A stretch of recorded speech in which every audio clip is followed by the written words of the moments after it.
ไทยพบว่ามีพื้นที่เสี่ยงต้องเฝ้าระวังตั้งแต่วันนี้ถึง3 พฤศจิกายนจึงได้ออกประกาศเฝ้าระวังน้ำท่วมฉับพลันและน้ำป่าไหลหลากประกอบด้วยพื้นที่เสี่ยงน้ำท่วมขังในเขตชุมชนเมืองที่เกิดน้ำท่วมขังอยู่เป็นประจำเนื่องจากระบายไม่ทันในพื้นที่กรุงเทพมหานครบริเวณเขตคลองเตยดินแดงบางกะปิบางนาประเวศพระโขนงลาดกระบังวังทองหลางสวนหลวงและห้วยขวางสมุทรปราการบริเวณอำเภอเมืองสมุทรปราการบางบ่อบางพลีและบางเสาธงปิยาพันธ์ยังเทียนรายงานกรมป้องกันและบรรเทาสาธารณภัยโอนเงินเยียวยาผู้ประสบภัยกรณีอพยพชายแดนไทยกัมพูชาไปแล้ว9 ครั้งพร้อมโอนครั้งที่10วันที่31 ตุลาคมนี้ให้กับจังหวัดสระแก้วและสุรินทร์กรมป้องกันและบรรเทาสาธารณภัยหรือปภ.รายงานการจ่ายเงินเยียวยาประชาชนกรณีประชาชนอพยพระหว่างเกิดสถานการณ์ภัยอันเนื่องมาจากการกระทำของกองกำลังจากนอกประเทศระหว่างชายแดนไทยกัมพูชาโดยได้โอนเงินช่วยเหลือแล้ว9 ครั้งให้ประชาชนผู้ประสบภัยจังหวัดบุรีรัมย์ศรีสะเกษสุรินทร์ตราดสระแก้วอุบลราชธานีและจันทบุรีรวมโอนสำเร็จ 291,108 ครัวเรือนเป็นเงินกว่า 1,299 ล้านบาทอยู่ระหว่างรอโอน 3,667 ครัวเรือนโดยวันที่31 ตุลาคมนี้ปภ.และธนาคารออมสินจะทำการโอนเงินครั้งที่10ให้กับประชาชนในพื้นที่จังหวัดสระแก้วและสุรินทร์ 3,667 ครัวเรือนทั้งนี้จากข้อมูลของธนาคารออมสินที่โอนเงินเยียวยาพบยังมีบางครัวเรือนที่โอนเงินช่วยเหลือไม่สำเร็จเนื่องจากประชาชนยังไม่ได้ผูกบัญชีพร้อมเพย์กับเลขบัตรประจำตัวประชาชนและสถานะบัญชีไม่ปกติ 1,766 ครัวเรือนปภ.จึงได้กำชับให้จังหวัดและองค์กรปกครองส่วนท้องถิ่นประชาสัมพันธ์ให้ประชาชนทราบและผูกบัญชีพร้อมเพย์กับเลขบัตรประจำตัวประชาชนให้เรียบร้อยเพื่อไม่ให้เกิดความขัดข้องในการโอนเงินช่วยเหลือผู้ประสบภัยจุฑามาศรักษาพันธ์รายงานจบข่าวธาราวุฒิวิชัยดิษฐ์อ่านรับฟังข่าวครั้งต่อไปเวลา 7 นาฬิกาครับติดตามข่าวที่นำเสนอไปแล้วได้ที่ www.thainews.prd.go.th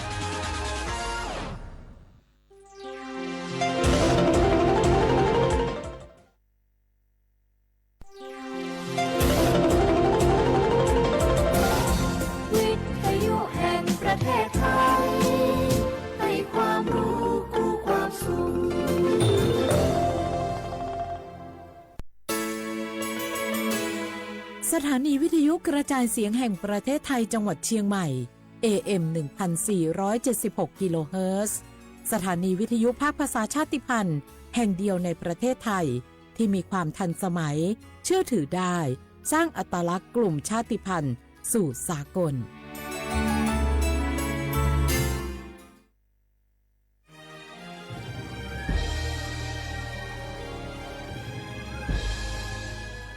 เกิดเป็นคนไทยเติบโตบนผืนแผ่นดินไทยจงภูมิใจในความเป็นไทยชาติไทยเรานั้นนับเป็นชาติที่มีความเป็นมาเก่าแก่ยาวนานเรามีภาษาวัฒนธรรมและมีสิ่งต่างๆที่เป็นเอกลักษณ์ให้เราได้ภาคภูมิใจในความเป็นคนไทยเราควรเห็นคุณค่าและมีความรักชาติหวงแหนแผ่นดินอันเป็นมรดกของบรรพชน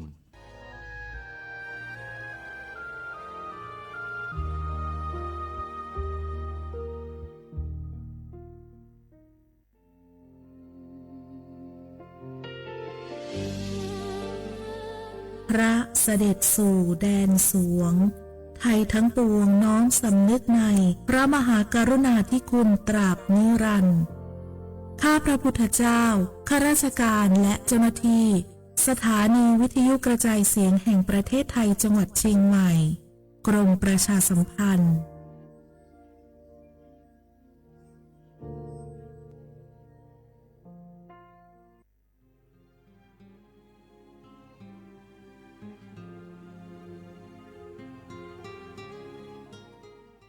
This is a moment of profound grief for the Kingdom of Thailand. We, the collective voices of Radio Thailand Chiang Mai, join the Thai nation in mourning the passing of our beloved Queen Martha, Her Majesty Queen Sirikit. Her life was a testament to the unwavering service, grace, and deep love for the Thai people. Our humble condolences and thoughts are with His Majesty the King, the royal family, and all the Thai people during this deeply sorrowful time. We will remember her forever.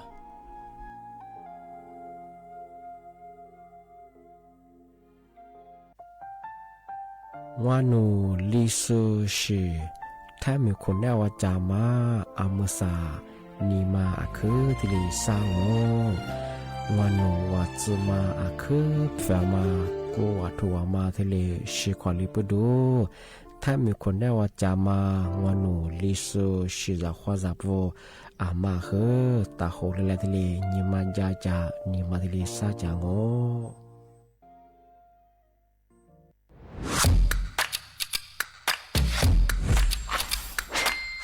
กลับมาแล้ววันนี้กับโครงการคนละครึ่ง plus รัฐออกครึ่งประชาชนออกครึ่งช่วยเศรษฐกิจไทยหมุนเวียนเติบโตถ้าเราช่วยกัน plus ต่อยอดให้เศรษฐกิจไทยเติบโตอย่างยั่งยืนด้วย5 plus plus ที่ 1 เพิ่มช่วงอายุผู้เข้าร่วมโครงการจาก18ปีเป็น16ปี plus ที่ 2 เพิ่มวงเงินใช้จ่ายจาก150บาทเป็น200บาทเพิ่มพลังซื้อของประชาชนเพื่อกระตุ้นการหมุนเวียนในระบบเศรษฐกิจฐานรากลดภาระค่าครองชีพ plus ที่ 3 เพิ่มสิทธิพิเศษด้วยการดูแลผู้ที่อยู่ในระบบภาษีให้ได้รับสิทธิพิเศษมากขึ้นเพื่อสร้างแรงจูงใจให้ทุกคนร่วมอยู่ในระบบอย่างโปร่งใส plus ที่ 4 เพิ่มโอกาสให้นิติบุคคลขนาดเล็กเข้าร่วมได้ให้ธุรกิจเติบโตเป็นกำลังสำคัญของเศรษฐกิจไทย plus ที่ 5 เพิ่มทักษะใหม่เพื่อพัฒนาให้ร้านค้านำความรู้ใหม่ๆมาช่วยเพิ่มยอดขายลดต้นทุนเรียนรู้เติบโตและปรับตัวไปกับเทคโนโลยีใหม่เพื่อสร้างเศรษฐกิจที่แข็งแกร่งจากคนละครึ่งสู่คนละครึ่ง plus ไม่ว่าจะสั่งข้าวคนละจานชาเขียวคนละแก้วขนมเค้กคนละชิ้นหรือหลายๆชิ้นก็ใช้ส่วนลดได้ทันทีสูงสุดวันละ200บาทแถมใช้กับฟู้ดเดลิเวอรี่ก็ยังได้สำหรับประชาชนไทยอายุ16ปีเป็นต้นไปสมัครรับสิทธิ์ผ่านแอปพลิเคชันเป๋าตังวันที่ 20-26 ตุลาคม 2568สำหรับร้านค้าที่สนใจร่วมโครงการสมัครได้ผ่านแอปถุงเงินวันที่ 15 ตุลาคมถึง 19 ธันวาคม 2568 แล้วเตรียมพร้อมรับลูกค้าจากทั่วประเทศเพราะนี่คือโครงการที่คนไทยทุกคนช่วยกัน plus เพื่อให้เศรษฐกิจไทยโตไปพร้อมกันโครงการคนละครึ่ง plus ดำเนินการภายใต้เป้าหมายที่ชัดเจนของรัฐบาลในความต้องการกระตุ้นเศรษฐกิจลดภาระค่าครองชีพให้ประชาชนและยกระดับศักยภาพผู้ประกอบการไทยให้พร้อมในยุคดิจิทัลโดยยังคงยึดหลักความโปร่งใสตรวจสอบได้และป้องกันการใช้สิทธิที่ผิดวัตถุประสงค์คนละครึ่ง plus เพิ่มพลังเศรษฐกิจไทยพร้อมโตไปด้วยกัน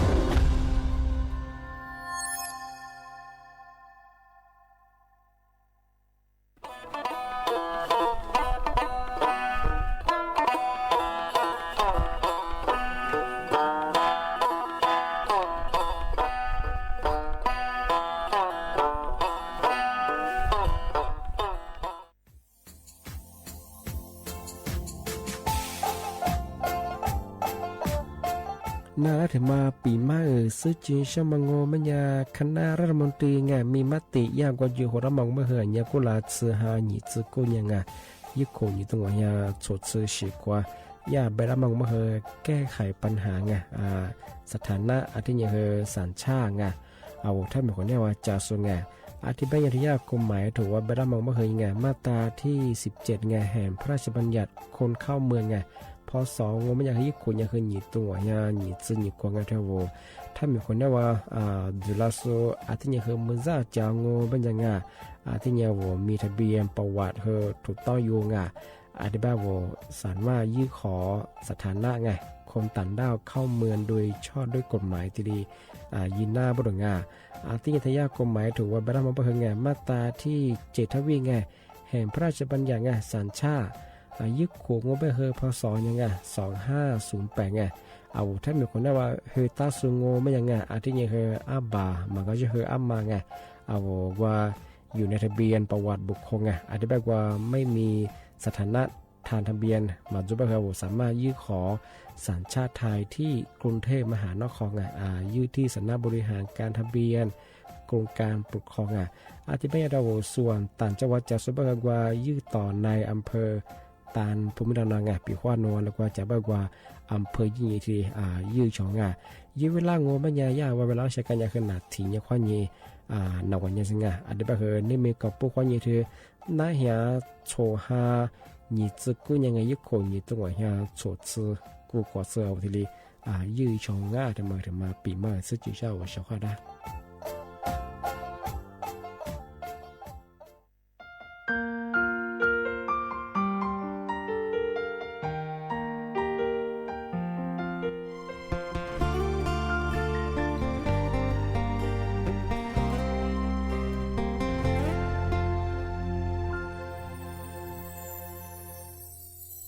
这让我念不得了，我来念念白天你，侬别可这咋说我，别面的是我没事，侬你妈可我走哩，这念念是忙啊。天天我死了，你是侬你妈夸我落得妈不咋。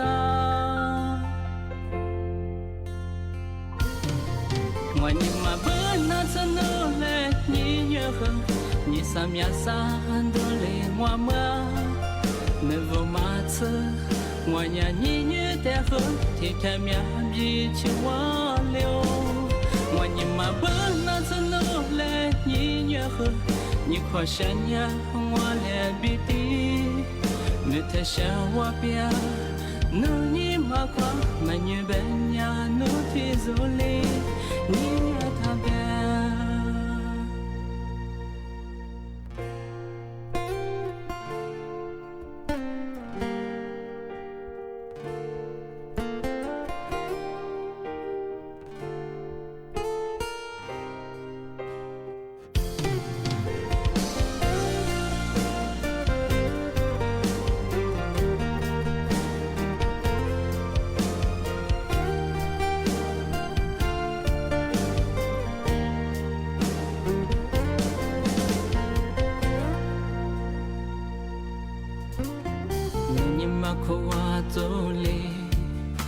这一年是忙啊，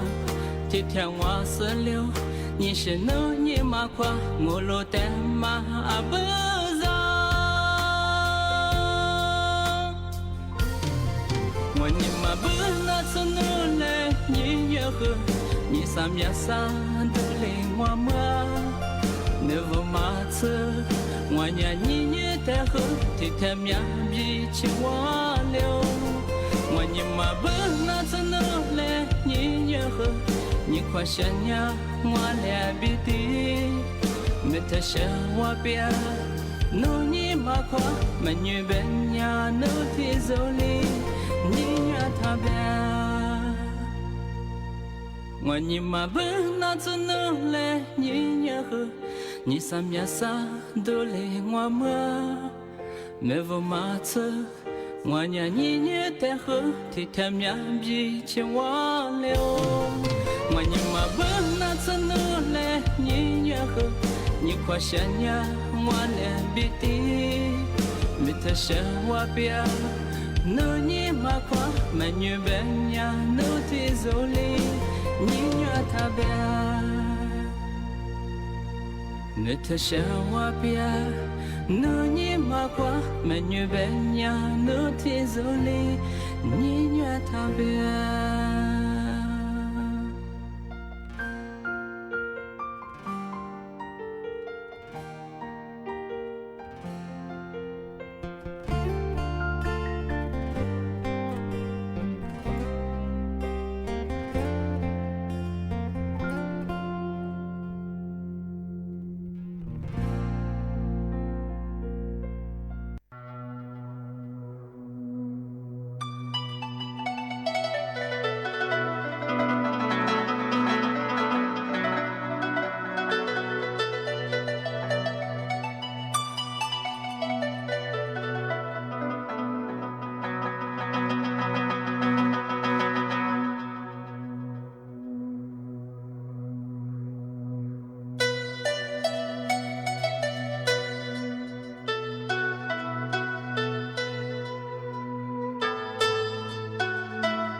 니네 그랭와 님미 대대처 와님마 고와 누베 그랭와 마밀리 해님을 살아 와대누 티소 밀리워 와서과 누마테 그마다 마누 스스흐 와테 루비테 누 베클레니 고토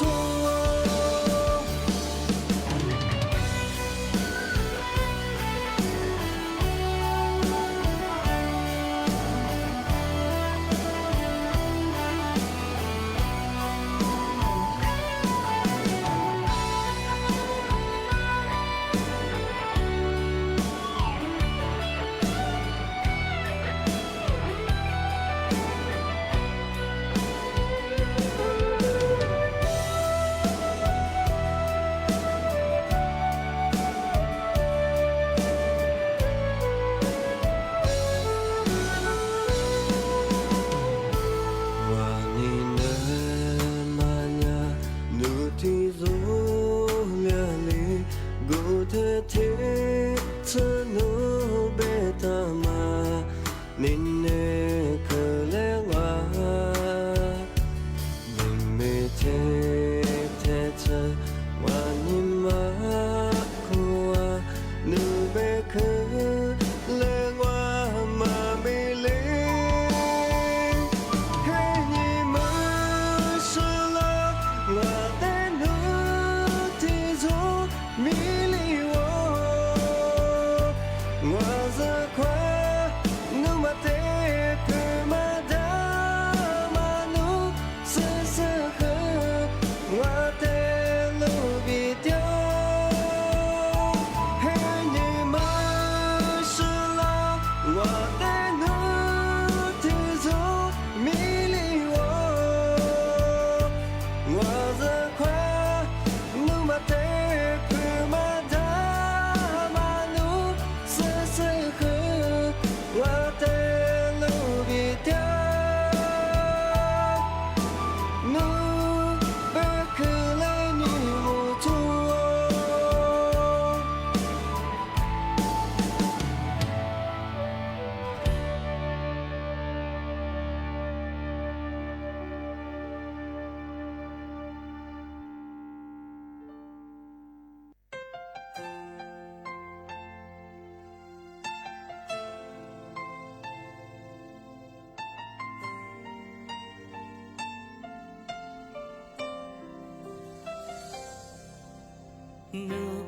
누표로변이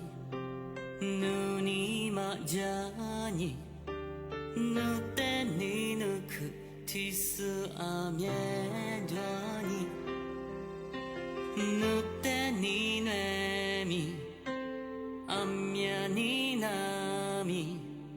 눈이 그태마 꺼내스 티려 와니 누스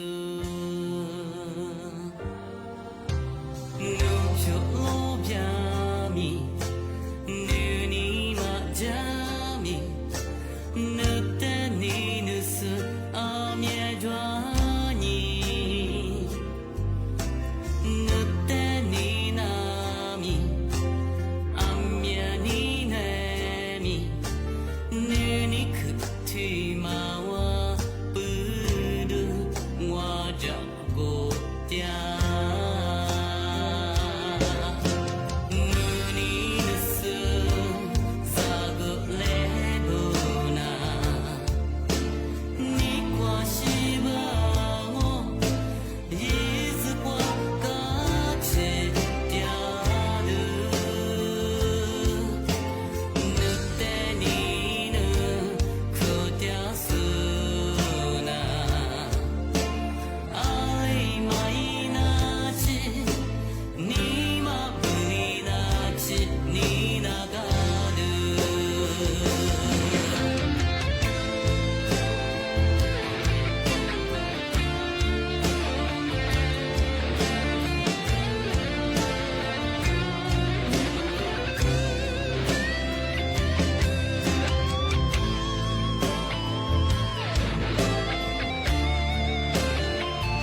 まかねす治療我にぬすぬぴょろびゃみぬにまじゃみぬってにぬすあみえどわにぬってになみあみやにねみぬにくってまわぶるわじゃごぴゃぬにぬすさぐれぶなにこしばもいずこかちぴゃるぬってにぬくてゃすなあいまいなちにまぷりなちにながるぬにぬすざぐれぶなにこしばもいずこかちぴゃるぬってにぬくてゃすなあいまいなちにまぷりなちにながるにまぷりなちにながる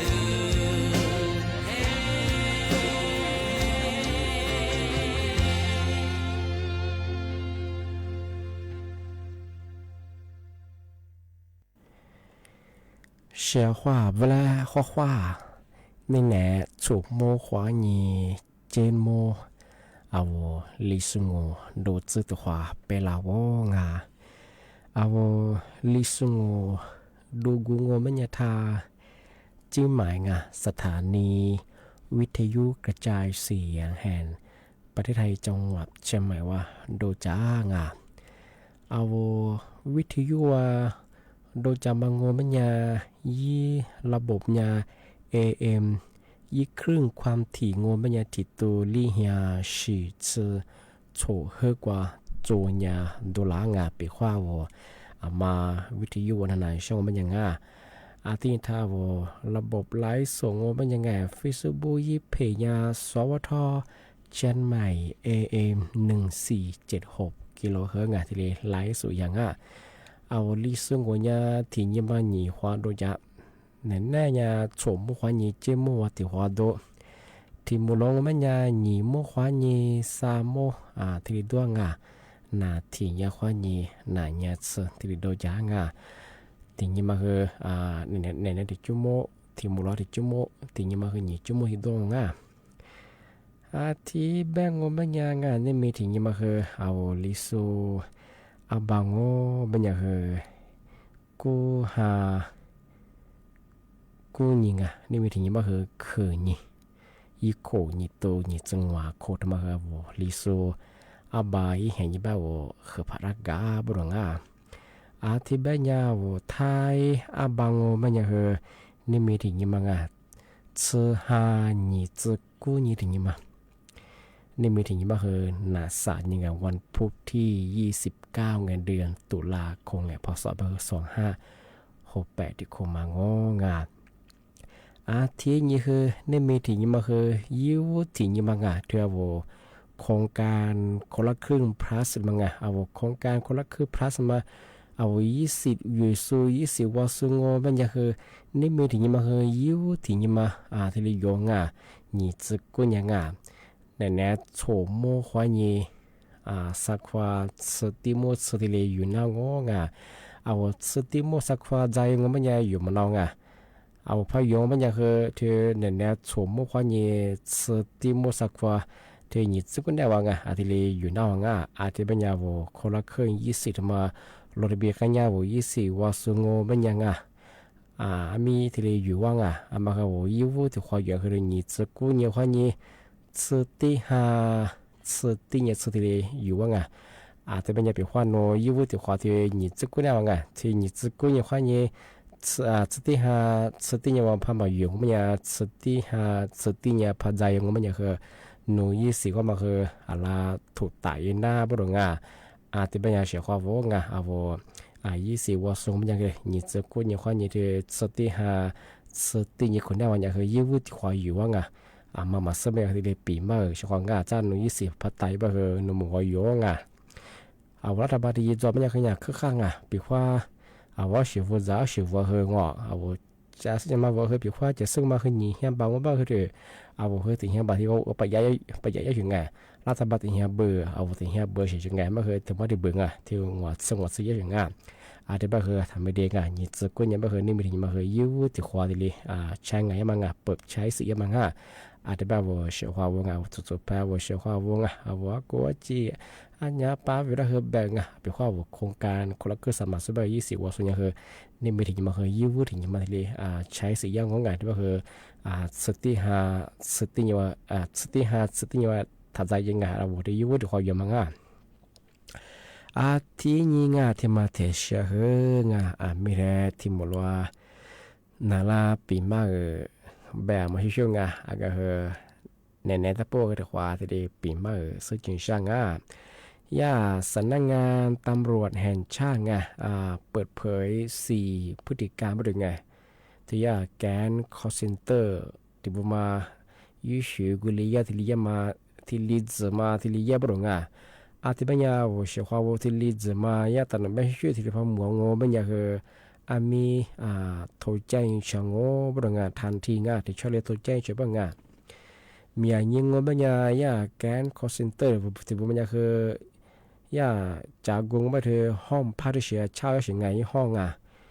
ที่ยังจำมาคือมือซ่ามาจารองระยะสั้นลาบานิมาสามาลิมังอมาชัดหัวใจสิ่งมังมีอย่างไปที่เดียสิ่งที่เป็นอย่างว่าเขาปีว่าว่าห้องพาร์ทจะโซกันแล้วก็จะโซที่4พฤติการที่ลีดมา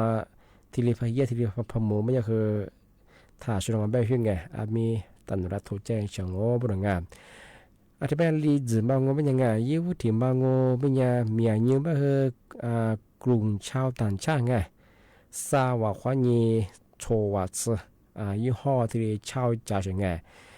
อาชีพชิมมาคือเวลาคือมาเบลมาซื้อเจจากความที่มาคือถึงมาที่ยังจำมาคือยี่โคสุนมาจางติดถอดสายสิ่งเวลาคือที่ลาบาสามาลิมายี่มาจางนี่มาถึงมังโง่ไม่ยังบอกว่าเชื่อมังโง่ไม่ถือโทรศัพท์เขายังบอกว่าเชื่อว่าอย่างไงบอกว่าเชื่อมังยังมีอย่างนี้ไปถือ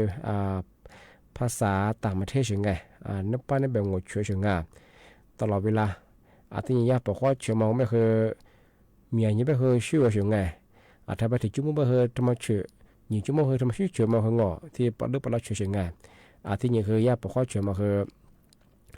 ว่าชื่อสิ่งนี้สิ่งพูดไม่เคยยากว่าทางสคริปต์ว่าสุยาถูว่าโบตัมังลิขิตว่าวิจารณ์ที่ตัวนี้คือที่ช่วยสิ่งแบบสิ่งของหัวใจยังเป็นข้อที่มันชื่อพอดามันคือว่ามีสงสัยดังมันคือแกนคอลเซ็นเตอร์เป็นยังสามารถที่มางอมันปีว่ายี่ห้องพังพระชาติงอมันหน้าตาดงพันมากคือมาเปิดดงที่สักความแบบที่มูลแบงตลอดที่จุดลงสักฟองก็ไม่ยังตัวตลอดฟอชิงที่มูลแบงตัวฟยังกว่านัดตัดแต่ที่ฮอตสอบฟุ้งยิงที่จะชิงที่มาว่าที่สังเกตนั่งลีมาที่มังโง่ไม่ยังยี่ห้องคนนั่งก็มาอุปกรณ์ที่โตจาดงที่นี่แบบเครื่องคอมพิวเตอร์ที่นี่คือโทรศัพท์มือถือหรืองที่นี่คือเราเตอร์ Wi-Fi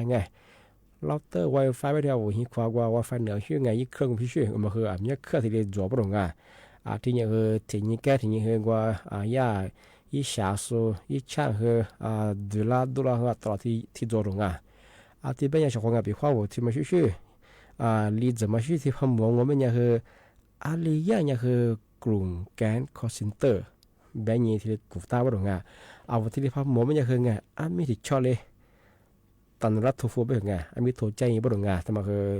4พฤติการไงที่ลีดย่าตอนแบบบางที่ย่าแกนคอสิทธิ์บ่คือที่ลีย่าบ่ยิงอันบ่คือเอาว่าที่ลีปีมากปีขวาบ่ยี่ห้อเช่าจะโซมังก็ชื่อว่าเฮียจะโซงอีกคือมันจะโซพอที่พักหมอไม่คือไงมีโทรใจยีบ้างเอาที่ลียืนจอแล้วของมันยังคือไงกลุ่มมิชาชีพแบบแกนคอสินเตอร์ที่ขึ้นยังมันใหญ่เช่นไงช่วงไงเอาที่มาตื่นจอแล้วของมันยังคือที่นี่ก็ที่นี่มีมันว่าคือจะมาคือจะแบบเอาเฉพาะคือมาคือที่คือนั่นไงจะแบบก็เดี๋ยวที่ลีปัจจุบันคือไงมาคือมาที่ลีคือจะไม่ใช่ไงอันนี้เป็นยาสำนักงานตำรวจแห่งชาติแบบมันไม่เคยไงมาคือแต่คนแรกที่ตื่นใจเราเขาบ้างไงปีว่าที่ลีดมาพอมองมันยังคืออันนี้ยังคือแกนคอสเซนเตอร์ผมมายาที่ลียาบรุงยายิ่งงอันแบบเขาบอกว่าถึงมาที่ปีมากที่สุดช่างปีว่าพัฒน์ตัวแบบคือมีตำรวจโทรใจงี้ละหลายที่ตัวสอยเยอะของอาทิตย์เป็นยังไงเมื่อสักครั้งนั้นคือมังกรที่ขวากันนั่งอาทิตย์มังกรนั่นนักการยาสุปขวาตัวขวาชุดละขวางเอาว่าเชื่อเขาถ้าวิทยุนั้นน่าจะสู้งาทลายสัวตีสู้ได้ข้อขวางโง่งา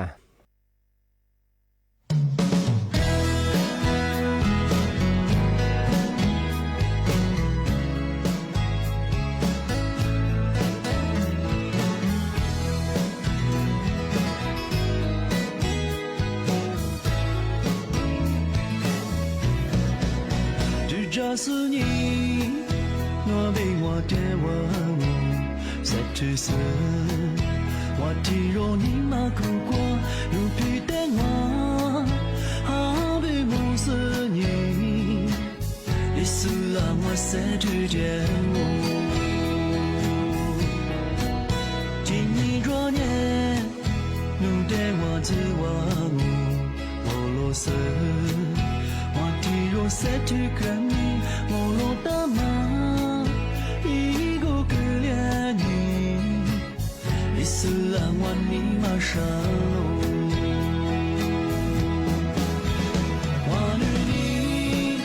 努力个干你，努力你也是个个，我落掉马女你也，你母不着。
我你妈的，你是让我的是让泪。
Kwa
อาทีนี้งาที่มาเถเชเฮงาที่เอาบาทสวัสดิการแห่งรัฐไงเอาบางคนโจรสุดาไงที่มาปีมาซื้อจีนช่างเอามาสาวรัฐบาลยาฟุบาอาบัติมังก็เฮียงวัดสบัติเลหลัวที่เรียกเพิ่งเยอะบุรุษอาบัติมังสติหาเจสยิหาเจที่ปัญญากุหลาบปัญญาเอาที่ว่ามาสาเฮียบะอาบัติมาที่เรียกว่าชิงที่ว่าเดสติหาเจสยิหาปัญญาอาบัติมาเฮียงวัดสบัติเลเกิดหลัวบุรุษที่ปัญญาอีเบมาเจปัญญาสาเฮียเจเฮียงวัดสบัติอาบัติมาที่โตที่เฮียงัดสบัดที่เรียกหัวที่มาอาบัติมาสที่เรียกว่างที่มารัฐบาลว่าเนี่ยที่บางคนโจรสุดที่เรียยี่จ่อมาที่มาปีมาสุดช่างที่บ้านงมันยังถ้าชลงวานนั่นปีมาเฮืองโครงการคนละครึ่งพระสุนมา20 วันสุดมาเฮืองนี่มีถึงมายี่วูถึงมาที่ใช้สียังมาที่เป็นคือมามีเปิดใช้งานเยอะที่สติหาสติยาถักกุ้ยจังยุ่งตัวคอยมัปีควันพามาอยู่แบบสติหาสติยาพักกุ้ยแบบนุยสีคือถูกไต่หน้าบุรุษที่มาถึงมาแจ้งเตือนอยู่ชนะล่างที่บ้านงมันยังกระเทียมมาสติหาจิตสิ่งเขาแบบเฉพาะที่ใช้สีคนละครึ่งแบ่งร้านค้าเข้าร่วมโครงการร้านค้าที่คนละเครื่องมาดูซื้อมาแบ่งมาขยันแต่ยาจามุระฝาลาบริษัทอาชีพบริษัทที่แบ่งมันอย่างไงช่วยมีนะช่วยได้แบ่งยังไงย่าแกนคอร์เซนเตอร์มิชาชีพแบ่งไงรัฐตลอดที่ทุกฝ่ายยังไงทุกฝ่ายยังงงเนี่ยเจ้าหน้าที่กระทรวงการคลังไงที่คนละเครื่องมาตัวยิงสู้กว่าช่วยซื้อเป็นยังไงมาสั่งนุ้ยไปหากุเลจ้ายิ่งมันน่าเป็นไงนุ้ยเสียที่เลยยิ่งสิ่งที่ความที่เลยว่าเป็นไงเวลากูมาทำมาช่วยเนี่ยว่ากูสแกนยังมาดูยี่แอดดอลยังมาคือยี่จะมาคือจงย่าสุฟลามาคือยี่ลียี่ปองช่วงที่ยังคือมาสานโนลำบดยี่แอดกับปองตาคือยี่ปัญหาจัวโนข้อมูลเข้ามาตรงนี้เป็นยังไงเวลาแก้ไขยังมาคือที่ช่วยช่วยที่ช่วยพอจิตจงมันยังมาคือจามุตางมันยังคือกลุ่มมิชาชีแกนคอร์เซนเตอร์ที่ยังคือน้ำแบบช่วยอยากรับตัวฝรั่งนั่นแหละลงทะเบียนยี่เป็นยังไงนั่นแหละยี่จอยใช้แบบที่ตัวฝรั่งตัวข้อช่วยมาคือช่วยกว่าช่วยที่เจ้าหน้าที่ช่วยมาคือยังคือจามงสิบผู้ที่เป็นยังคือกระทรวงการค้าเป็นยังคือเจ้าหน้าที่ยังคือรับที่มาตัวฝรั่งบุรุษปีว่าว่าสิลงทะเบียนแบบว่ายี่แอกระเป๋าตาเขาเนี่ยก็เดียวที่ลงทะเบียนช่วยที่ล้างค้างล้างค้าวิล้างปุ๋ยสบายที่ซึ่งวันยังซึ่งวันยังค่อยเดือซึ่งยี่ซึ่งกู้ยังสิว่าลงทะเบียนเข้าร่วมโครงการยังวิล้างค้าปุ๋ยซึ่งที่เลี้ยงช่วยบางคนยังมาก็เดียวมาที่ลงทะเบียนยังที่มาที่ล้างปุ๋ยซึ่งถึงมาปีมาช่างที่ยังอยู่สุดที่ตรงอยู่สุดบ้านเนื้อปีความนู้อยู่ยังบางคนนักทุนฝรั่งเนี่ยจะได้รับผู้บ่าวเพิ่มเยอะหรือเป็นยังแบบโน้ตไทยแอนดูยังคือสแกนหน้ายังถ้ายี่ลิ้นสุดฝรั่งเนี่ยดูยังคือข้อมูลเพิ่มเติมคือไม่โดนที่มาคือตัวสิ่งมาคือยังคือจามองมาที่สำนักงานตำรวจไซเบอร์ที่ดีแล้วคือแต่ที่ดีปีมาที่สุดที่ช่างปีว่าพอที่ตัวมันยังคือบางอย่างถัดอยู่จากบริงานบางอย่างเวลาที่ก็เราเสียงแต่มาแต่สุดที่ช่างที่แบงก์มันยังนี่เนี่ยคือนั่นแหละปีมาคือที่แรกตัวเฉพาะงานก็คือจ้าที่หมดละยี่โมควายี่สามโมงแต่ความหมดแหละความเอาไว้เฉพาะถ้าวิทยุไว้นะจะสู้ไลฟ์สุขตีสุดคือบุมมองเอาไว้เฉพาะถ้าคือจะชื่อจอมังฟูซาชื่อความแบบนี้ว่าจริงที่ยังคือน่าจะเป็นอะไรตัดเจ๊ที่นี่ก็เนี่ยว่าคือด้วยแล้วก็เยอะเอามีเรื่องจากว่าว่าจะดูเจ๊ว่ามันจะสุภาพมีว่าเจ๊เฉพาะที่ยังคือที่นี่ก็เนี่ยเป็นเปลี่ยนเนี่ยกุ้ยเจ๊อาจจะไปทำไม่ได้เฉพาะนี่ไม่ถึงมาเคยนี่จะกุ้ยยังที่ว่าโครงการคนละคืออย่างมังอาจจะไปหาว่าเฉพาะคือบุมมองข้อความสวัสดีครับ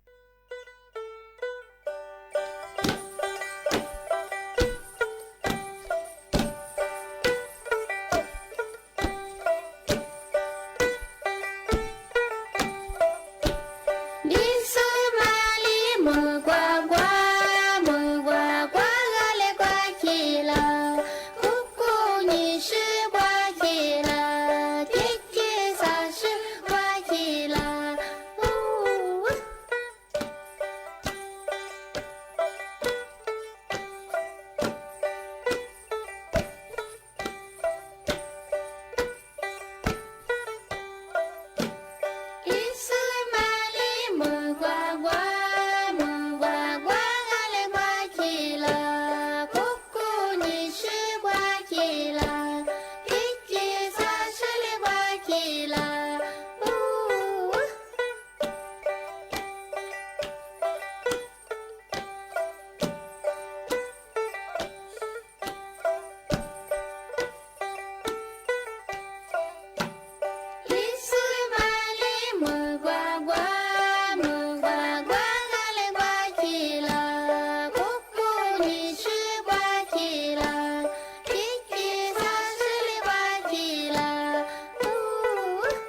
的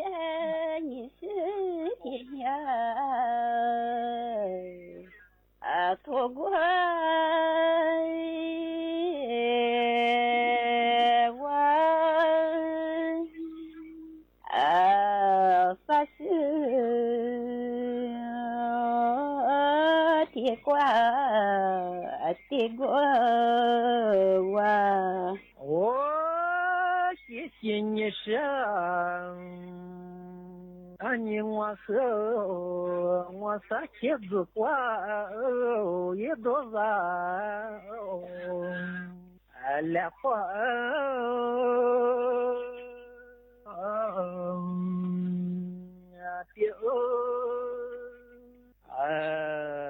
撒花也难忘来月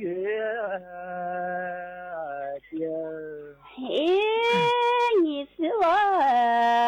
诺的发现这块路人来块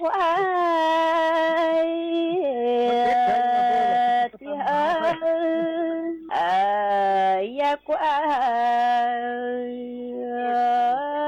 路人来月的谢谢你们，你我和子花也来月你子花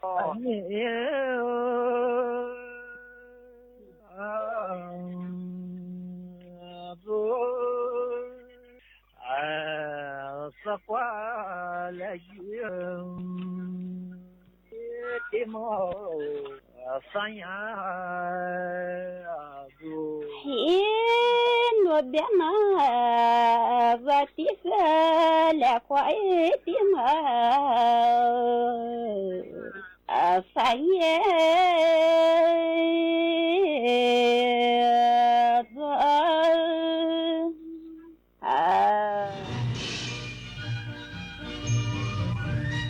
ที่นี่สถานีวิทยุกระจายเสียงแห่งประเทศไทยต่อไปเสนอข่าวซึ่งมีหัวข้อข่าวดังนี้รัฐบาลเตรียมจัดพิธีบำเพ็ญพระราชกุศลพระบรมศพสมเด็จพระนางเจ้าสิริกิติ์พระบรมราชินีนาถพระบรมราชชนนีพันปีหลวงอย่างสมพระเกียรติวันนี้ประชาชนสามารถใช้สิทธิโครงการคนละครึ่ง plus ได้เป็นวันแรกโดยมีร้านรองรับเกือบ 600,000 ร้านค้าผู้นำยูเครนเรียกร้องผู้นำสหรัฐกดดันผู้นำจีนให้ลดการนำเข้าพลังงานจากรัสเซียพรปวีช่อชูวงศ์เปลี่ยนใจพร้อมลงแข่งแบดมินตันกีฬาซีเกมหลังได้หารือกับร้อยเอกธรรมนัสพรหมเผ่ารองนายกรัฐมนตรีต่อไปเป็นรายละเอียดของข่าว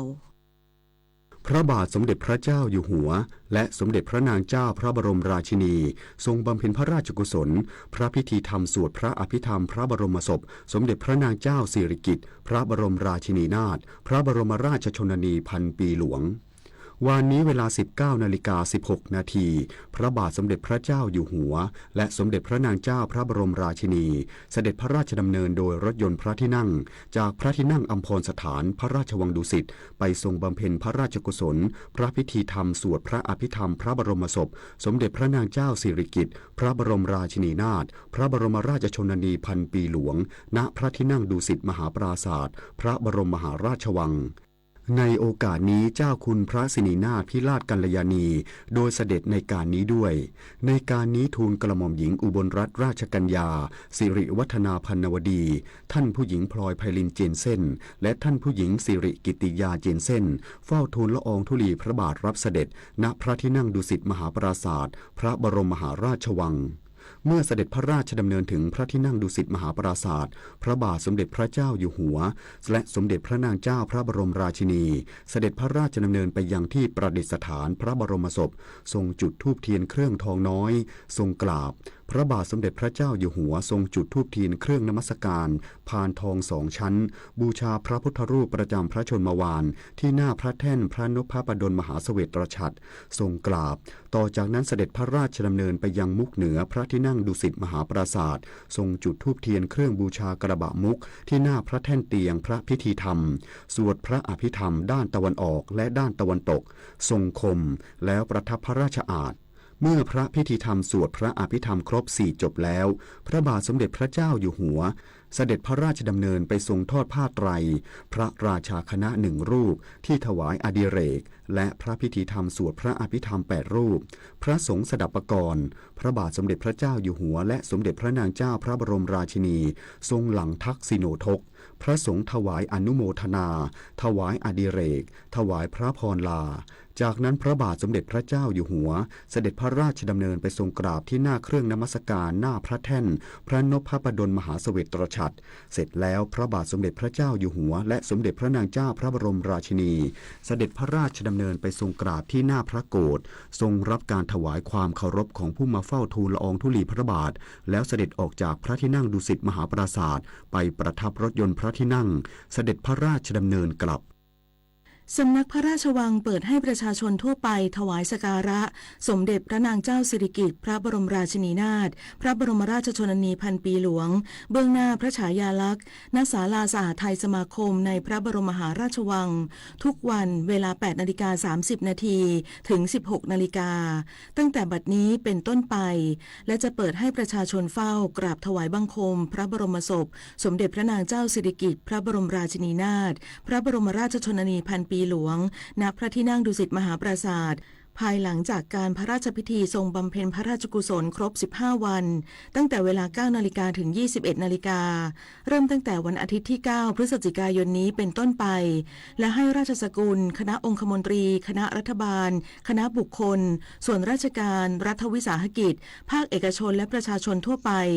ร่วมเป็นเจ้าภาพบำเพ็ญพระราชกุศลสวดพระอภิธรรมพระบรมศพภายหลังจากพระราชพิธีทรงบำเพ็ญพระราชกุศลครบ100 วัน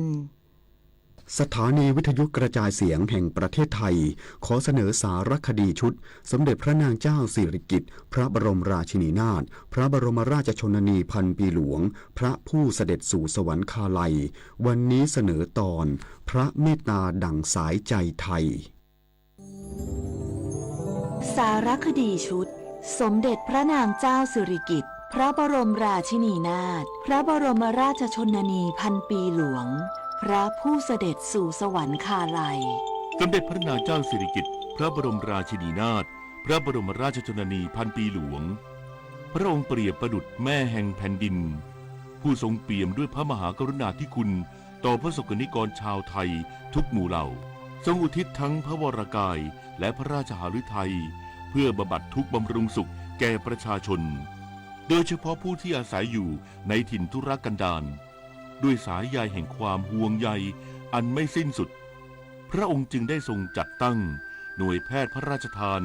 ตามเสด็จไปในทุกหนแห่งเพื่อมอบการรักษาพยาบาลแก่ผู้ยากไร้ให้ได้รับโอกาสในการเข้าถึงการดูแลสุขภาพอย่างเท่าเทียมเมื่อภัยธรรมชาติรุนแรงและเมื่อผู้กล้าต้องพลีชีพเพื่อปกป้องแผ่นดินพระองค์ก็ทรงอยู่เคียงข้างเสมอด้วยน้ำพระราชหฤทัยที่เปี่ยมด้วยพระเมตตาพระองค์จึงได้ทรงก่อตั้งมูลนิธิสายใจไทยในพระบรมราชูปถัมภ์เพื่อดูแลครอบครัวของทหารตำรวจและอาสาสมัครผู้บาดเจ็บหรือเสียชีวิตจากการปฏิบัติหน้าที่ให้มีกำลังใจและโอกาสในการดำเนินชีวิตต่อไปทุกครั้งที่พระองค์ทอดพระเนตรเห็นราษฎรเจ็บป่วยพระองค์จะทรงรับไว้เป็นคนไข้ในพระราชานุเคราะห์ด้วยพระเมตตาที่แผ่ไพศาลประดุจสายใยแห่งความรักที่โอบอุ้มคนไทยทั้งชาติไว้ด้วยกันพระราชกรณียกิจอันเปี่ยมด้วยความเสียสละเหล่านี้เปรียบดังแสงแห่งความหวังที่ส่องสว่างอยู่เหนือผืนแผ่นดินไทยตราบนิรันดร์รัฐบาลเตรียมจัดพิธีบำเพ็ญพระราชกุศลพระบรมศพสมเด็จพระนางเจ้าสิริกิติ์พระบรมราชินีนาถพระบรมราชชนนีพันปีหลวงอย่างสมพระเกียรติ นายบวรศักดิ์อุวันโนรองนายกรัฐมนตรีกล่าวว่ารัฐบาลเตรียมจัดพิธีบำเพ็ญพระราชกุศลพระบรมศพสมเด็จพระนางเจ้าสิริกิติ์พระบรมราชินีนาถพระบรมราชชนนีพันปีหลวงอย่างสมพระเกียรติโดยจะประกอบพิธีบำเพ็ญกุศลทักษิณานุปทานอุทิศถวายพระราชกุศลเมื่อเสด็จสวรรคตครบสัตตมวาล7วันในวันที่30ตุลาคมนี้ปัณณรสมวาล15วันในวันที่7พฤศจิกายน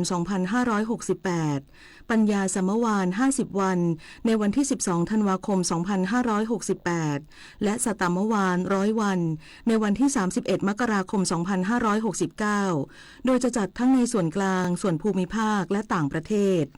โอกาสครบ7วันก็คือสัตตมวาลเนี่ยในวันที่30ตุลาคมก็จะมีพิธีให้ทำครบ7วัน15วันปัณณวาลและ50วันปัญญาสมวาลครบ100วันก็คือวันสัตตมวาลนะครับได้จัดพิธีทั้งส่วนกลางและส่วนภูมิภาคและต่างประเทศนอกจากนี้คณะรัฐมนตรีได้มีมติแต่งตั้งคณะกรรมการที่เกี่ยวข้องกับการจัดงานพระราชพิธีถวายพระเพลิงพระบรมศพสมเด็จพระนางเจ้าสิริกิติ์พระบรมราชินีนาถพระบรมราชชนนีพันปีหลวงจำนวน8คณะได้แก่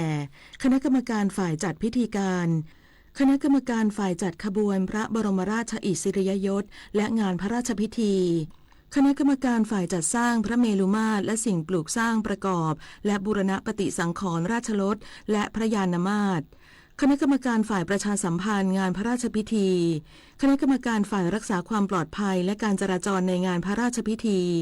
คณะกรรมการฝ่ายจัดทำหนังสือจดหมายเหตุและหนังสือที่ระลึกในงานพระราชพิธี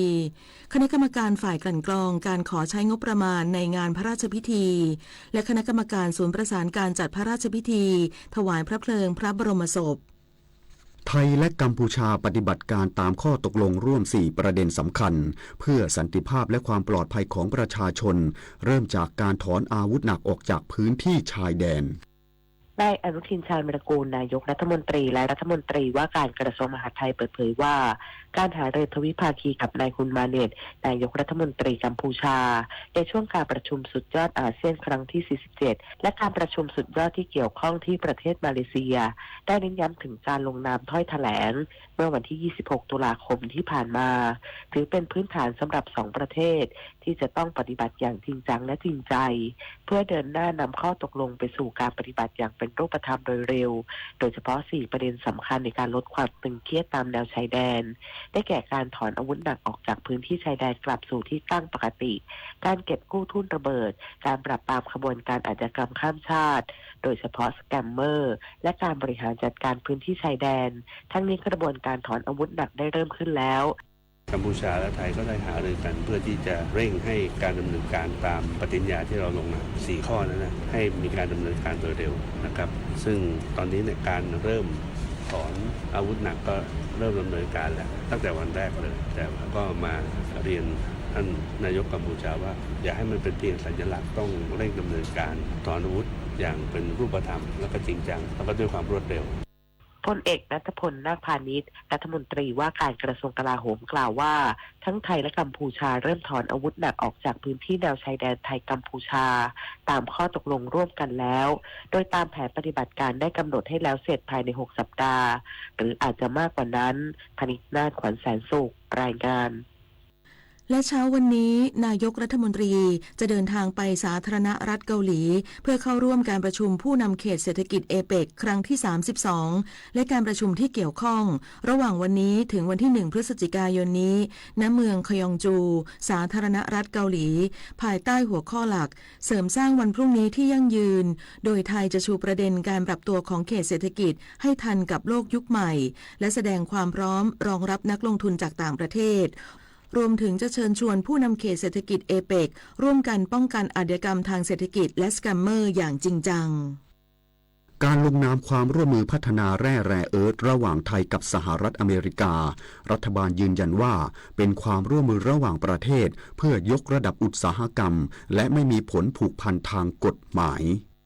นายอนุทินชาญวีรกูลนายกรัฐมนตรีและรัฐมนตรีว่าการกระทรวงมหาดไทยยืนยันการลงนามบันทึกความเข้าใจหรือ MOU ระหว่างไทยและสหรัฐอเมริกาว่าด้วยความร่วมมือด้านแร่หายากหรือแร่แรเอิร์ธได้ผ่านความเห็นชอบจากคณะรัฐมนตรีก่อนลงนามอย่างถูกต้องตามขั้นตอนไม่ใช่การให้สัมปทานแก่ฝ่ายใดฝ่ายหนึ่งและไม่มีผลผูกพันทางกฎหมาย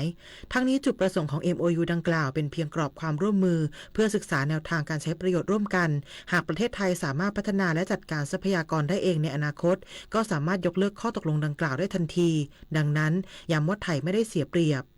ไม่ใช่เป็นสัมปทานไม่ใช่เป็นการให้รายเดียวนะครับแล้วก็ไม่มีผลผูกพันใดๆทางกฎหมายถ้าดูแล้วว่าณวันนั้นเกิดประเทศไทยทำได้เองเราก็ยกเลิก MOU แล้วก็ทำเองนายเอกนิติธรรมประภาสรองนายกรัฐมนตรีและรัฐมนตรีว่าการกระทรวงการคลังกล่าวว่าวัตถุประสงค์หลักของความตกลงนี้คือการพัฒนาห่วงโซ่อุปทานแร่หายากเพื่อส่งเสริมการค้าการลงทุนในอุตสาหกรรมต่างๆโดยครอบคลุมตั้งแต่ต้นน้ำถึงปลายน้ำผู้ประกอบการจะต้องปฏิบัติตามกฎหมายและระเบียบของไทยรวมถึงมาตรการในการป้องกันผลกระทบต่อสิ่งแวดล้อมและสุขภาพของประชาชนชวิสาปทุมมารายงานวันนี้ประชาชนสามารถใช้สิทธิ์โครงการคนละครึ่ง plus ได้เป็นวันแรกโดยมีร้านค้ารองรับเกือบ 600,000 ร้านค้านายเอกนิติธรรมประภาสรองนายกรัฐมนตรีและรัฐมนตรีว่าการกระทรวงการคลังกล่าวว่าวันนี้โครงการคนละครึ่ง plus เปิดให้ใช้สิทธิ์เป็นวันแรกผ่านแอปพลิเคชันเป๋าตังโดยมีผู้ลงทะเบียนครบ20ล้านสิทธิ์ส่วนร้านค้ามีผู้ลงทะเบียนแล้วประมาณ 590,000 รายมีทั้งผู้ประกอบการรายย่อยร้านบริการนวดสปาและรถรับจ้างสาธารณะที่มีใบอนุญาตขนส่ง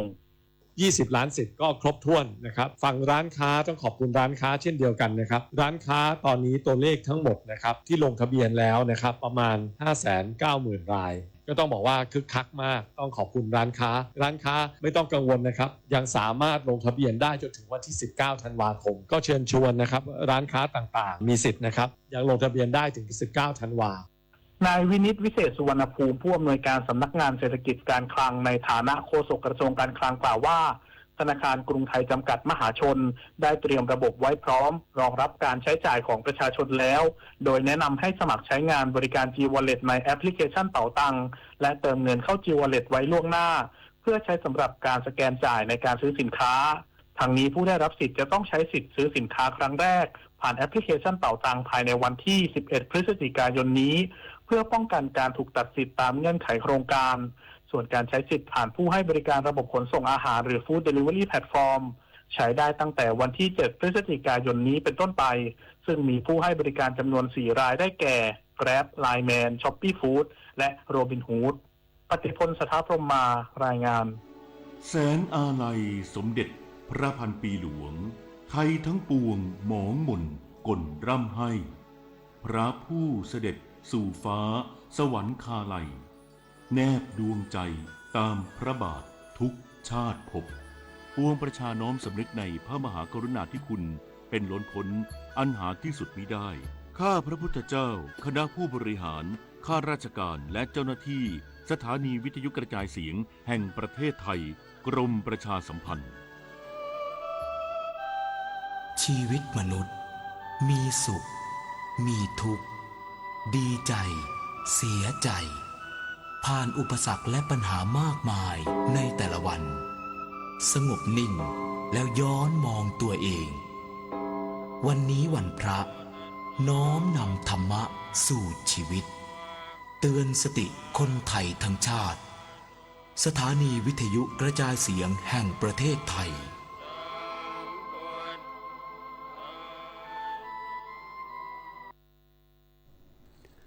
7:16 นาทีต่อไปติดตามรับฟังข่าวต่างประเทศครับสำนักข่าว AFP รายงานโดยอ้างการเปิดเผยของประธานาธิบดีโวโลดิเมียร์เซเลนสกี้ผู้นำยูเครนเมื่อวานนี้ตามเวลาท้องถิ่นที่เรียกร้องให้ประธานาธิบดีโดนัลด์ทรัมป์ผู้นำสหรัฐกดดันประธานาธิบดีสีจิ้นผิงผู้นำจีนให้ลดการนำเข้าพลังงานจากรัสเซียในการพบหารือกันนอกรอบการประชุมสุดยอดผู้นำกรอบความร่วมมือทางเศรษฐกิจในภูมิภาคเอเชียแปซิฟิกหรือเอเปกที่เกาหลีใต้ในวันที่30ตุลาคมนี้ทั้งนี้เมื่อวันที่22ตุลาคมที่ผ่านมา รัฐบาลสหรัฐภายใต้การนำของประธานาธิบดีโดนัลด์ทรัมป์ดำเนินมาตรการคว่ำบาตรบริษัทน้ำมันรายใหญ่ของรัสเซีย2 แห่งและกดดันให้ผู้ซื้อพลังงานรายใหญ่โดยเฉพาะจีนกับอินเดียจำกัดการซื้อพลังงานจากรัสเซียซึ่งสหรัฐและยูเครนอ้างว่ารัฐบาลรัสเซียนำเงินทุนจากการขายพลังงานไปใช้ในการทำสงครามกับยูเครนสำนักนายกรัฐมนตรีอิสราเอลออกแถลงการเมื่อวานนี้ตามเวลาท้องถิ่นที่ระบุว่านายกรัฐมนตรีเบนจามินเนทันยาฮูของอิสราเอลให้คำมั่นว่าจะดำเนินการตอบโต้ต่อกรณีที่กลุ่มฮามาสส่งมอบร่างที่ไม่ใช่หนึ่งในตัวประกันของชาวอิสราเอล13 รายที่สูญหายในฉนวนกาซาให้กับทางการอิสราเอลแต่กลับเป็นร่างของชาวอิสราเอลที่เสียชีวิตจากเหตุการณ์กลุ่มฮามาสบุกโจมตีอิสราเอลเมื่อวันที่7 ตุลาคมปี 2566ซึ่งทหารอิสราเอลพบร่างชายคนดังกล่าวแล้วเมื่อเดือนธันวาคมปี 2566 สำนักนายกรัฐมนตรีอิสราเอลประณามว่าการกระทำดังกล่าวของกลุ่มฮามาสถือเป็นการละเมิดข้อตกลงหยุดยิงในฉนวนกาซาระยะที่ 1ภายใต้เงื่อนไขแผนสันติภาพ20 ข้อของสหรัฐด้านนายฮาเซมกัสเซมโฆษกของกลุ่มฮามาสยอมรับว่าการค้นหาร่างตัวประกันชาวอิสราเอลทั้งหมดดำเนินไปด้วยความยากลำบากเนื่องจากความเสียหายที่เกิดขึ้นในฉนวนกาซามีปริมาณมหาศาลอย่างไรก็ตามกลุ่มฮามาสจะยังคงใช้ความพยายามทุกวิถีทางเพื่อส่งมอบร่างตัวประกันชาวอิสราเอลที่เสียชีวิตต่อไปนายกรัฐมนตรีหลี่เฉียงของจีนพบหารือกับนายกรัฐมนตรีอันวาอิบราฮิมของมาเลเซียนอกรอบการประชุมสุดยอดผู้นำเอเชียตะวันออกหรือ EAS ครั้งที่ 20ในกรุงกัวลาลัมเปอร์เมืองหลวงของมาเลเซียเมื่อวันที่ 28 ตุลาคมที่ผ่านมาโดยนายกรัฐมนตรีหลี่เฉียงระบุว่าจีนพร้อมที่จะเสริมสร้างความร่วมมือและสอดคล้องกับแผนพัฒนามาเลเซียฉบับที่ 13และยินดีส่งเสริมการดำเนินงานของโครงการความร่วมมือทางเศรษฐกิจและการค้าระยะ 5 ปีระหว่างจีนกับมาเลเซียรวมทั้งเสริมสร้างความสัมพันธ์ทางเศรษฐกิจและการค้าทวิภาคีขณะที่นายกรัฐมนตรีอันวาอิบราฮิมกล่าวว่ามาเลเซียพร้อมที่จะกระชับความร่วมมือกับจีนในด้านต่างๆอาทิการลงทุนด้านพลังงานด้านทรัพยากรแร่รวมทั้งการรักษาเสถียรภาพให้ราบรื่นของห่วงโซ่อุตสาหกรรมและห่วงโซ่อุปทานต่อไปรับฟังข่าวกีฬาค่ะมหกรรมกีฬาเอเชียนยูทเกมครั้งที่ 3 ที่ประเทศบาห์เรนในกีฬามวยสากลสมัครเล่นรอบก่อนรองชนะเลิศรุ่น 50 กิโลกรัมที่จิพันธ์คำแร่ดีกรีเหรียญทองยุวชนเยาวชนชิงแชมป์ประเทศไทยปีล่าสุดพยายามเดินหน้าสู้อย่างเต็มที่แต่ยังแพ้คะแนนซิงมอยบุงคาบามนักชกอินเดีย 1-4 พลาดคว้าเหรียญทองแดงขณะที่รุ่น 66 กิโลกรัมสันติแก้วบุญเรืองเจอพายุหมัดของเกาหลีลังกาเดนมุกนักชกอินเดียจนกรรมการต้องยุติการชกในยกที่ 3ส่งผลให้สันติแพ้ RSC ในยกนี้ตกรอบ 8 คนเช่นกันส่งผลให้ทีมนักมวยสากลเยาวชนไทยไร้เหรียญติดมือในเอเชียนยูทเกมครั้งนี้ขณะที่วอลเลย์บอลชายหาดเยาวชนทีมชาติไทยสร้างผลงานยอดเยี่ยมคว้า 2 เหรียญเงินทั้งทีมชายและทีมหญิงโดยทีมชายรอบชิงชนะเลิศคู่ของกฤตวัฒน์สุวรรณศิริรัตน์กับบุญยฤทธิ์มณีวันแพ้คู่จากคาซัคสถาน 0-2 เซต 15-21 21-23 ส่วนทีมหญิงนัทวิลคัมพิลากับบุษบาหานมนแพ้คู่จากจีน 1-2 เซต 19-21 21-12 14-16 คว้าเหรียญเงินมาครองโกเมสสุประเสริฐนำทัพนักปั่น BMX ทีมชาติไทยออกเดินทางไปสู้ศึกจักรยาน BMX ชิงแชมป์เอเชียที่เมืองนาโกย่าประเทศญี่ปุ่นระหว่างวันที่ 1-2 พฤศจิกายนนี้พร้อมเตรียมป้องกันแชมป์เอเชียสมัยที่ 4 ติดต่อกันด้านพลเอกเดชาเหมกระศรีนายกสมาคมกีฬาจักรยานแห่งประเทศไทยย้ำเตือนขอให้สู้อย่างเต็มที่ต้องมีสมาธิและไม่ประมาทเด็ดขาดขณะที่มิสเตอร์ฮาวิเครฟผู้ฝึกสอนเปิดเผยว่าหากโกเมสออกตัวได้เร็วก็มีโอกาสคว้าแชมป์สูงแต่คู่แข่งสำคัญเป็นนักปั่นญี่ปุ่นเจ้าของเหรียญทองเอเชียนเกมครั้งที่ 19กับนักปั่นฟิลิปปินส์ที่เคยเก็บตัวอยู่ที่ศูนย์ฝึกจักรยานโลกด้วยเช่นกันร้อยเอกธรรมนัสพรหมเผ่ารองนายกรัฐมนตรีในฐานะประธานคณะกรรมการการกีฬาแห่งประเทศไทยร่วมหารือกับดร.ก้องศักดิ์ยอดมณีผู้ว่าการกีฬาแห่งประเทศไทยและหมิวพปวีช่อชูวงศ์นักกีฬาแบดมินตันทีมชาติไทยที่ได้ถอนตัวออกจากการแข่งขันกีฬาซีเกมครั้งที่ 33ที่ประเทศไทยเป็นเจ้าภาพเนื่องจากมีปัญหาเรื่องการบริหารจัดการของสมาคมกีฬาแบดมินตันแห่งประเทศไทยและถูกตัดเบี้ยเลี้ยงซึ่งหลังจากการหารือพปวีช่อชูวงศ์กล่าวว่าจากนี้ยินดีที่จะทำเพื่อทีมชาติไทยส่วนเรื่องการแก้ปัญหาที่เกิดขึ้นขอฝากร้อยเอกธรรมนัสช่วยแก้ไขให้เพื่อพัฒนาวงการกีฬาให้มีนักกีฬารุ่นใหม่แทนรุ่นพี่ได้ทันเวลาร้อยเอกธรรมนัสกล่าวว่า มีคำสั่งให้ผู้ว่าการการกีฬาแห่งประเทศไทยตั้งคณะกรรมการสอบสมาคมกีฬาที่มีปัญหาทุกสมาคมไม่ใช่แค่เฉพาะสมาคมกีฬาแบดมินตันซึ่งคณะกรรมการชุดนี้ต้องมีความโปร่งใสและจากการพูดคุยกับนักกีฬาและโค้ชถึงปัญหาต่างๆมีข้อตกลงชัดเจนว่าคณะกรรมการที่ตั้งขึ้นมาจะมีหน้าที่ตรวจสอบหาข้อเท็จจริงส่วนตัวพรปวีและโค้ชนั้นจะเดินหน้าแข่งขันกีฬาซีเกมปลายปีนี้ต่อไปพิจิตร กัญจนากุลรายงานต่อไปรับฟังพยากรณ์อากาศค่ะประกาศกรมอุตุนิยมวิทยาเรื่องอากาศแปรปรวนบริเวณประเทศไทยฉบับที่ 4ในช่วงวันที่ 29 ตุลาคมถึง 2 พฤศจิกายน 2568 ประเทศไทยตอนบนและภาคใต้ตอนบนจะมีสภาพอากาศเปลี่ยนแปลงโดยจะมีฝนเพิ่มขึ้นและมีฝนตกหนักบางแห่งโดยจะเริ่มในภาคตะวันออกเฉียงเหนือภาคตะวันออกภาคกลางรวมทั้งกรุงเทพมหานครและปริมณฑลภาคเหนือและภาคใต้ตอนบนตามลำดับเนื่องจากหย่อมความกดอากาศต่ำกำลังแรงที่ปกคลุมบริเวณชายฝั่งประเทศเวียดนามตอนล่างจะเคลื่อนตามแนวร่องมรสุมที่พาดผ่านบริเวณภาคตะวันออกภาคกลางตอนล่างและภาคใต้ตอนบนลงสู่ทะเลอันดามันตอนบนประกอบกับมีแนวพัดสอบของลมตะวันออกและลมตะวันออกเฉียงใต้พัดปกคลุมภาคเหนือขอให้เกษตรกรเตรียมการป้องกันและระวังความเสียหายที่จะเกิดต่อผลผลิตทางการเกษตรรวมทั้งดูแลรักษาสุขภาพเนื่องจากสภาพอากาศที่เปลี่ยนแปลงเพิ่มความระมัดระวังในการสัญจรผ่านบริเวณที่มีฝนตกและระวังอันตรายจากฝนตกหนักซึ่งอาจทำให้เกิดน้ำท่วมได้ในบางพื้นที่ขอให้ประชาชนติดตามประกาศจากกรมอุตุนิยมวิทยาอย่างใกล้ชิดพยากรณ์อากาศตั้งแต่เช้าวันนี้จนถึงเช้าวันพรุ่งนี้ภาคเหนืออากาศเย็นในตอนเช้าโดยมีฝนฟ้าคะนอง10%ของพื้นที่ส่วนมากบริเวณจังหวัดตากกำแพงเพชรพิษณุโลกพิจิตรและเพชรบูรณ์อุณหภูมิต่ำสุด 18-25 องศาเซลเซียสบริเวณยอดดอยอากาศหนาวอุณหภูมิต่ำสุด 8-17 องศาเซลเซียสภาคตะวันออกเฉียงเหนืออากาศเย็นในตอนเช้าโดยมีฝนฟ้าคะนอง40%ของพื้นที่และมีฝนตกหนักบางแห่งบริเวณจังหวัดยโสธรอำนาจเจริญศรีสะเกษและอุบลราชธานีอุณหภูมิต่ำสุด 21-24 องศาเซลเซียสบริเวณยอดภูอากาศเย็นถึงหนาวอุณหภูมิต่ำสุด 15-19 องศาเซลเซียสภาคกลางมีเมฆเป็นส่วนมากโดยมีฝนฟ้าคะนอง20%ของพื้นที่ส่วนมากบริเวณจังหวัดนครสวรรค์อุทัยธานีกาญจนบุรีราชบุรีสมุทรสาครและสมุทรสงครามอุณหภูมิต่ำสุด 22-25 องศาเซลเซียสลมตะวันออกเฉียงเหนือความเร็ว 10-20 กิโลเมตรต่อชั่วโมงภาคตะวันออกมีฝนฟ้าคะนอง30%ของพื้นที่ส่วนมากบริเวณจังหวัดนครนายกปราจีนบุรีสระแก้วระยองจันทบุรีและตราดอุณหภูมิต่ำสุด 24-26 องศาเซลเซียสลมตะวันออกเฉียงเหนือความเร็ว 15-35 กิโลเมตรต่อชั่วโมงทะเลมีคลื่นสูงประมาณ1เมตรห่างฝั่งคลื่นสูง 1-2 เมตรบริเวณที่มีฝนฟ้าคะนองคลื่นสูงมากกว่า2เมตรภาคใต้ฝั่งตะวันออกมีฝนฟ้าคะนอง60%ของพื้นที่และมีฝนตกหนักบางแห่งบริเวณจังหวัดประจวบคีรีขันธ์ชุมพรสุราษฎร์ธานีและนครศรีธรรมราชอุณหภูมิต่ำสุด 22-26 องศาเซลเซียสตั้งแต่จังหวัดชุมพรขึ้นมาลมแปรปรวนความเร็ว 15-35 กิโลเมตรต่อชั่วโมงทะเลมีคลื่นสูง 1-2 เมตรบริเวณที่มีฝนฟ้าคะนองคลื่นสูงมากกว่า2เมตรตั้งแต่จังหวัดสุราษฎร์ธานีลงไปลมแปรปรวนความเร็ว 15-30 กิโลเมตรต่อชั่วโมงทะเลมีคลื่นสูงประมาณ1เมตรบริเวณที่มีฝนฟ้าคะนองคลื่นสูงมากกว่า2เมตรภาคใต้ฝั่งตะวันตกมีฝนฟ้าคะนอง60%ของพื้นที่และมีฝนตกหนักบางแห่งบริเวณจังหวัดระนองพังงาและภูเก็ตอุณหภูมิต่ำสุด 23-25 องศาเซลเซียสตั้งแต่จังหวัดภูเก็ตขึ้นมาลมแปรปรวนความเร็ว 15-35 กิโลเมตรต่อชั่วโมงทะเลมีคลื่นสูง 1-2 เมตรบริเวณที่มีฝนฟ้าคะนองคลื่นสูงมากกว่า2เมตรตั้งแต่จังหวัดกระบี่ลงไป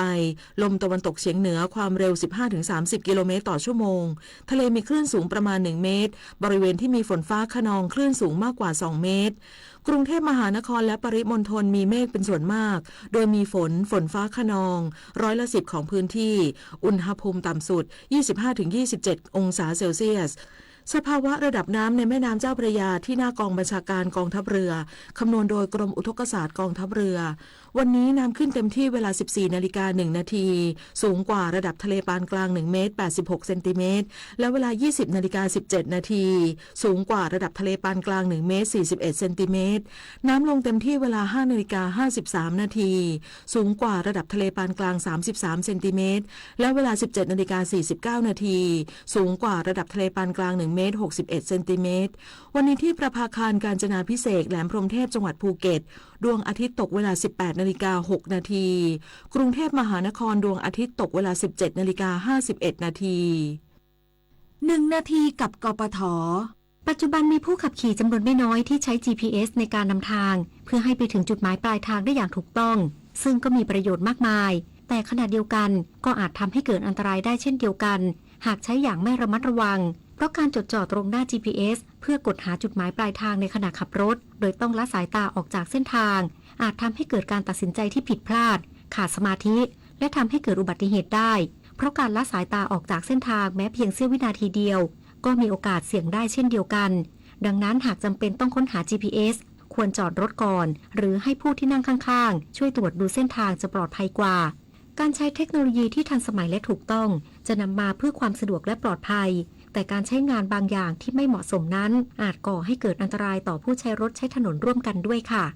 ด้วยความปรารถนาดีจากกรมประชาสัมพันธ์และกองทุนเพื่อความปลอดภัยในการใช้รถใช้ถนนกรมการขนส่งทางบกกระทรวงคมนาคมสาระนานากับสารานุกรมไทยวันนี้เสนอตอนเพลงลูกทุ่งตอนที่ 1เพลงลูกทุ่งคือเพลงไทยรูปแบบหนึ่งที่พัฒนามาจากเพลงพื้นบ้านบรรเลงโดยใช้เครื่องดนตรีสากลใช้ภาษาง่ายๆบรรยายเรื่องราวชีวิตสภาพสังคมและวัฒนธรรมเน้นวิถีชีวิตของชาวชนบทมีท่วงทำนองคำร้องลีลาการร้องที่เป็นเอกลักษณ์เฉพาะเนื้อเพลงมีความหลากหลายทั้งแนวรักแนวเศร้าสะท้อนชีวิตหรือเหตุการณ์สำคัญเช่นเหตุการณ์น้ำท่วมใหญ่ก็มีเพลงชื่อน้ำท่วมซึ่งเนื้อร้องท่อนหนึ่งว่าน้ำท่วมน้องว่าดีกว่าฝนแล้งพี่ว่าน้ำแห้งให้ฝนแล้งเสียยังดีกว่าน้ำท่วมปีนี้ทุกบ้านล้วนมีแต่คราบน้ำตาติดตามเพิ่มเติมและฟังย้อนหลังได้ที่ Facebook, YouTube, Line และ Instagram @ สารานุกรมไทยและ www.saranukromthai.or.th การเป็นข้าราชการนั้นสำคัญที่สุดคือต้องมีความสุจริตกล่าวคือต้องทำแต่สิ่งที่ดีที่ถูกต้องพูดแต่สิ่งที่ดีที่เหมาะสมและคิดแต่สิ่งที่ดีที่เป็นธรรมจึงขอให้ข้าราชการทุกคนปลูกฝังอบรมคุณธรรมข้อนี้ให้เจริญงอกงามพระบรมราโชวาทพระบาทสมเด็จพระเจ้าอยู่หัวพรหมธิดาทิพยานนท์บรรณาธิการข่าวคณิษฐายิ้มดีและธราวุฒิวิชัยดิษฐ์อ่านได้เวลาช็อปได้เวลาเปย์คนละครึ่ง plus นโยบายรัฐหนุนการจับจ่ายเพื่อคนไทยทุกคนง่ายสะดวกรวดเร็วใช้สิทธิ์ผ่าน G-Wallet แอปเป๋าตังค์เท่านั้นเริ่มช็อปได้ตั้งแต่ 29 ตุลาคมถึง 31 ธันวาคม 2568 ตั้งแต่ 6 โมงเช้าถึง 5 ทุ่มตรงคนละครึ่ง plus รัฐจัดให้แบบ plus plus คนละครึ่งคนละครึ่งเอาถอยไปหน่อยเห็นไม่ชัดอ่ะเห็นไหมคะ ถอยอีกนิดนึงเห็นหรือยังคะอีกนิดนึงได้ไหมโหมองการไกลเชียวนะคะอายุที่มากขึ้นมาพร้อมกับปัญหาความเสื่อมของดวงตามายืดเวลาดวงตาสุขภาพดีด้วยการมันสังเกตอาการผิดปกติรับประทานอาหารที่มีประโยชน์สวมแว่นตากันแดดไม่อยู่กลางแจ้งและตรวจสุขภาพดวงตาเป็นประจำทุกปีใส่ใจดูแลรักษาดวงตาเพื่อมองดูโลกอันสดใสไปอีกนานกลับมารับฟังข่าวในช่วงที่2ครับท่านผู้ฟังครับกองบัญชาการตำรวจนครบาลได้เตรียมความพร้อมในการอำนวยความสะดวกด้านการจราจรให้กับประชาชนจากทั่วประเทศที่จะเดินทางมาแสดงความอาลัยและถวายสักการะเบื้องหน้าพระฉายาลักษณ์สมเด็จพระนางเจ้าสิริกิติ์พระบรมราชินีนาถพระบรมราชชนนีพันปีหลวงณศาลาสหไทยสมาคมในพระบรมมหาราชวังทั้งจุดจอดรถยนต์ส่วนบุคคลรถรับส่งและมาตรการรักษาความปลอดภัยเช้านี้ติดตามเรื่องนี้จากพลตำรวจตรีทวัฒน์วงศ์สง่ารองผู้บัญชาการตำรวจนครบาลรับผิดชอบด้านการจราจรสัมภาษณ์โดยศักดิ์สิทธิ์ประดับสินครับสวัสดีครับท่านรองครับครับสวัสดีครับ ครับมาตรการการจัดการจราจรและการปิดเส้นทางรอบพระราชวังดุสิตมีรายละเอียดอย่างไรบ้างครับในแผนการจัดการจราจรอำนวยความสะดวกประชาชนที่จะเดินทางมาลงนามถวายความอาลัยและสักการะเบื้องหน้าพระบรมฉายาลักษณ์นะครับในช่วงนี้รวมถึงที่จะมาเข้ามาถวายสักการะพระบรมศพนะครับที่ศาลาสหไทยสมาคมพระบรมราชวังนะครับตั้งแต่ที่27เวลา 8 นาฬิกานะครับนาฬิกา30 นาทีถึง 16 นาฬิกาครับของทุกวันเนี่ยก็เราได้จัดกำลังเจ้าที่ตำรวจอำนวยความสะดวกให้กับพี่น้องประชาชนนะครับท่านที่จะเดินทางมาสักการะพระบรมศพนะครับโดยทางรถเนี่ยทางขนส่งมกก็มีบริการที่จะรับส่งจากสถานีต่างๆนะครับแต่การแนะนำเนี่ยรถที่ยังเข้ามาที่ถนนลาดดำเนินก็ดีนะครับถนนด้านมธรรมศาสตร์ก็ดียังใช้การได้ดีเป็นปกตินะครับ2 วันที่ผ่านมานะครับยังไม่มีปัญหาเรื่องการจราจรแต่การเดินทางของพี่น้องประชาชนก็สามารถมาทางเรือมาทางรถไฟฟ้านะครับที่จอดรถที่เตรียมไว้ก็สนามหลวงฝั่งทางทิศเหนือนะครับจอดรถได้300 คันนะครับแล้วก็ในส่วนของราชนาวีสโมสรของกองทัพเรือเนี่ยจอดรถได้ประมาณ100 คันนะครับให้บริการตั้งแต่ 8 นาฬิกาถึง 12 นาฬิกานะครับราชนาวีปกติจะมีค่าจอดแต่ในช่วงนี้เนี่ยยังให้บริการจอดฟรีครับจนกว่าจะมีการแจ้งจากทางสโมสรนะครับราชนาวีซึ่งเราได้ประสานการจอดรถให้กับพี่น้องประชาชนที่มาลงนามก็ช่วงนี้ยังสะดวกครับยังสามารถเดินทางได้สะดวกตามที่ผมได้นำเรียนในเรื่องการบริหารจัดการจราจรในภาพรวมนะครับในโดยรอบๆพระบรมมหาราชวังครับครับแล้วมีเส้นทางสำรองหรือทางเลี่ยงสำหรับผู้ใช้รถยนต์ส่วนตัวไหมครับรถยนต์ส่วนตัวเข้ามาที่สนามหลวงได้เลยครับมาจอดสามารถเดินรถได้ตามปกติยังไม่มีการปิดการจราจรนะครับแต่ก็มีการที่ผมแจ้งนะครับก็จะมีช่วงที่มีการเสด็จพระราชดำเนินมาทำพิธีทางในพระบรมมหาราชวังนะฮะจะมีปิดบ้างแต่ก็ไม่ได้กระทบกับพี่น้องประชาชนในการเดินทางปัญหาการจราจรยังใช้การได้ดีโดยตลอดนะครับในช่วงที่ผ่านมาครับครับแล้วประชาชนที่จะเดินทางโดยรถยนต์รถขนส่งสาธารณะควรเลือกใช้สถานีหรือท่าเรือที่สะดวกที่สุดที่จะต่อมานี่ยังไงครับครับถ้าเป็นทางเรือก็ที่ท่าช้างนะครับตอนนี้มีบริการฟรีจากท่าวัดอรุณท่าวัดระฆังที่ท่าช้างนะครับที่บริการอยู่นะครับแล้วก็มีเรือปกติที่จะมาขึ้นที่ท่าช้างนี้ที่จะมาทางเรือก็จะสะดวกนะครับรถประจำทางก็มีบริการตลอดนะครับรถสาธารณะรถไฟฟ้าอันนี้สะดวกนะครับถ้าจากส่วนตัวที่ผมนำเรียนก็สามารถเดินทางมาได้ทุกช่องทางเลยครับช่วงนี้ครับ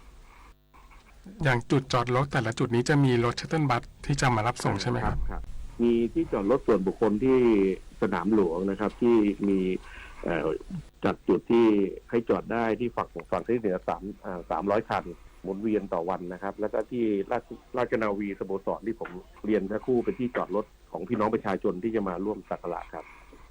ครับในสนามหลวงยังมีบางส่วนที่จอดได้ใช่ไหมครับใช่ครับยังกันที่เป็นที่จอดรถสำหรับพี่น้องประชาชนเพื่ออำนวยความสะดวกนะครับที่จะมาถวายสักการะพระบรมศพนะครับแล้วมีการจัดเตรียมสิ่งอำนวยความสะดวกสำหรับผู้สูงอายุผู้พิการหรือกลุ่มเปราะบางที่จะเข้ามาอย่างไรครับครับในส่วนนี้มีหน่วยงานที่เกี่ยวข้องนะครับไม่ว่ากรมการแพทย์นะครับหน่วยจิตอาสานะครับทางกรุงเทพมหานครหน่วยปฏิบัติต่างๆไม่ว่ากรมพัฒนาสังคมและความมั่นคงของมนุษย์อย่างเงี้ยครับมีเตรียมเรื่องล่มเรื่องวีลแชร์นะครับมาเตรียมจุดพักคอยมีเต็นท์นะครับตอนนี้มีอาหารของภาคเอกชนก็ดีนะครับส่วนราชการพี่น้องประชาชนมาร่วมเขาเรียกอะไรครับบริการทั้งน้ำดื่มทั้งอาหารนะครับสำหรับพี่น้องประชาชนที่จะมาที่จุดลงทะเบียนใช้คำว่าจุดลงทะเบียนแล้วกันนะครับหรือพักคอยแต่ว่าการเดินทางช่วงนี้ถือว่ามีความสะดวกครับก็อยากเชิญชวนพี่น้องประชาชนนะครับที่จะมาร่วมแสดงความอาลัยหรือมาสักการะพระบรมศพครับแล้วมาตรการรักษาความปลอดภัยจุดคัดกรองในพื้นที่ต้องมีข้อกำหนดมีขั้นตอนยังไงบ้างครับไม่มีครับไม่ได้มีแต่เราก็มีมาตรการในการดูแลความปลอดภัยจัดเจ้าที่ตำรวจคอยดูนะครับมีอาสามีการวางมาตรการในการดูแลอย่างเข้มงวดครับเราไม่ได้ตั้งจุดคัดกรองนะครับแต่ว่าเราจะใช้จุดคัดกรองเคลื่อนที่ช่วยดูวางกำลังทั้งในและนอกเครื่องแบบนะครับที่จะดูแลความปลอดภัยให้กับพี่น้องประชาชนก็มีการ วางกำลังนะครับการดูแลความปลอดภัยอย่างเต็มที่ครับแล้วมีข้อแนะนำเรื่องการแต่งกายไหมครับว่าควรจะแต่งกายอย่างไรอะไรอย่างนี้ครับก็ขอความร่วมมือครับขอความร่วมมือในการแต่งกายชุดดำอะไรอย่างเงี้ยนะครับเป็นการแสดงความเคารพการให้ขอความเป็นความร่วมมือครับเพื่อให้เป็นแนวทางเดียวกันสำหรับพี่น้องประชาชนนะครับมีการจัดตั้งหน่วยแพทย์ฉุกเฉินหรือจุดปฐมพยาบาลสำหรับประชาชนไว้บริเวณใดบ้างครับมีครับมีการตั้งเต็นท์ของชุดพยาบาล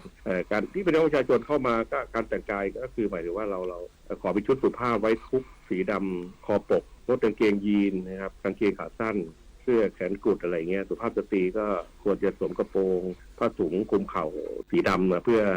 เขาเรียกครับเพื่อให้การถวายสักการะเป็นไปด้วยความเรียบร้อยนะครับครับแล้วมีหน่วยงานหรือองค์กรที่ทำหน้าที่เป็นศูนย์กลางในการให้ข้อมูลข่าวสารการอำนวยความสะดวกประชาชนไหมครับว่าครับมีครับมีศูนย์อำนวยการเดี๋ยวที่สนามหลวงเนี่ยครับมีหน่วยราชการต่างๆที่มาร่วมกันปฏิบัติมาที่เกี่ยวข้องเกือบทุกหน่วยเลยครับนะครับไม่ว่าแพทย์ไม่ว่ากรุงเทพมหานครกระทรวงทบวงกรมต่างๆนะครับทหารตำรวจนะครับจิตอาสาต่างๆมาช่วยกันที่จะดูแลสำหรับพี่น้องประชาชนที่เดินทางมาครับอย่างช่วงที่ผ่านมาเนี่ยมีปัญหาข้อขัดข้องอะไรหรือไม่ครับที่ผ่านมายังไม่มีครับเพราะว่าทุกหน่วยได้ทุ่มเทนะครับได้ทำงานเพื่อเป็นถวายงานแด่พระองค์ท่านสำนึกในพระมหากรุณาธิคุณที่พระองค์ท่านได้มีต่อประเทศไทยนะครับแผ่นดินไทยที่เป็นระยะเวลาอันยาวนานที่ทุกคนมาด้วยจิตใจที่มุ่งมั่นครับด้วยความรู้สึกที่อยากจะถวายงานกับพระองค์ท่านทุกคนครับสุดท้ายนะครับอยากให้ท่านลองฝากถึงประชาชนที่จะเดินทางมาจะต้องเตรียมความพร้อมยังไงบ้างครับที่จะมาเดินทางมาที่สนามหลวงครับครับก็วางแผนในการเดินทางครับเช็คข้อมูลเรื่องการจราจรนะครับที่1197ก็ได้ครับที่ศูนย์ควบคุมสั่งการจราจรในการเดินทางแล้วก็มีในส่วนข้อมูลตรงนี้จะให้คำแนะนำในการเดินทางไม่ว่าการทางเรือทางรถนะครับสภาพจราจรนะครับการบริการต่างๆที่มีปัญหาก็การเตรียมตัวก็ฝากดูเรื่องอากาศบางทีอากาศร้อนนะครับอากาศร้อนจะต้องเตรียมร่มเตรียมอะไรแต่เราก็มีบริการนะครับว่าสุขภาพเรื่องการดูแลให้เป็นไปตามขั้นตอนและระเบียบของทางราชการที่ได้กำหนดหน่วยงานต่างๆนะครับเพื่อความเป็นระเบียบเรียบร้อยการมาก็ต้องมาลงทะเบียนอะไรอย่างเงี้ยนะครับก็ตรวจสอบเรื่องของตัวบุคคลอะไรเงี้ยนะครับว่าเราต้องการอยากจะทราบแต่ละวันมีประชาชนมาร่วมถวายสักการะวันละกี่คนอะไรเงี้ยที่ผ่านมาก็หลายพันคนนะครับผมยังไม่ได้ตรวจสอบเรื่องตัวเลขครับครับแล้วอย่างล่มเนี่ยต้องแบบว่าต้องสีสุภาพใช่ไหมครับ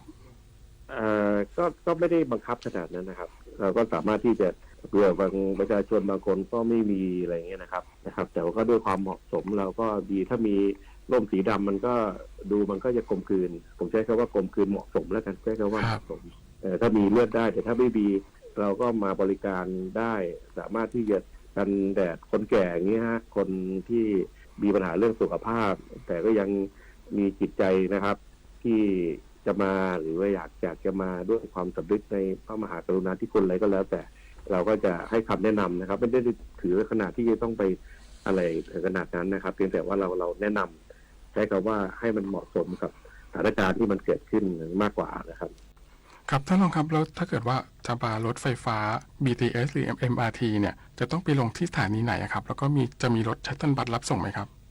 มีสถานีสนามชัยครับตอนนี้มีของขสมกที่บริการอยู่ครับนะครับรับจากสถานีที่สนามชัยไปลงที่สนามหลวงนะครับอันนี้ข้อมูลตรงนี้นะ7 วันนะครับถึงตั้งแต่วันเมื่อวานนะครับวันที่27ใช่ครับตั้งแต่26มาครับนะครับก็มีบริการของขสมกนะครับที่ให้บริการเชื่อมระหว่างรถไฟใต้ดินนะครับจากสถานีที่สะดวกก็คือสนามชัยครับมันลงที่สนามชัย3 ยอดอย่างนี้ฮะสนามชัยสนามชัยซึ่งใกล้ห่างประมาณ1 กิโลถ้าใช้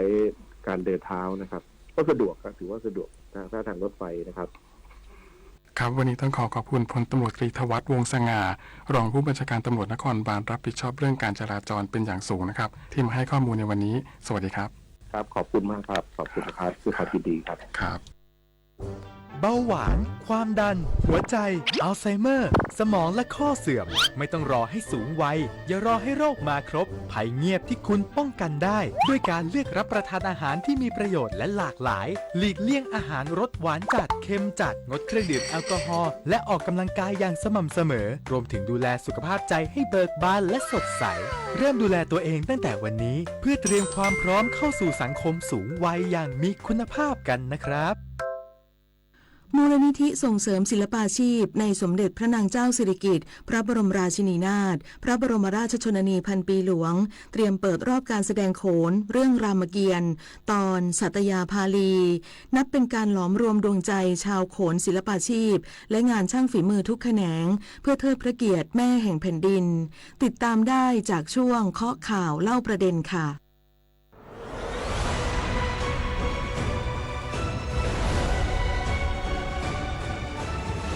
เคาะข่าวเล่าประเด็น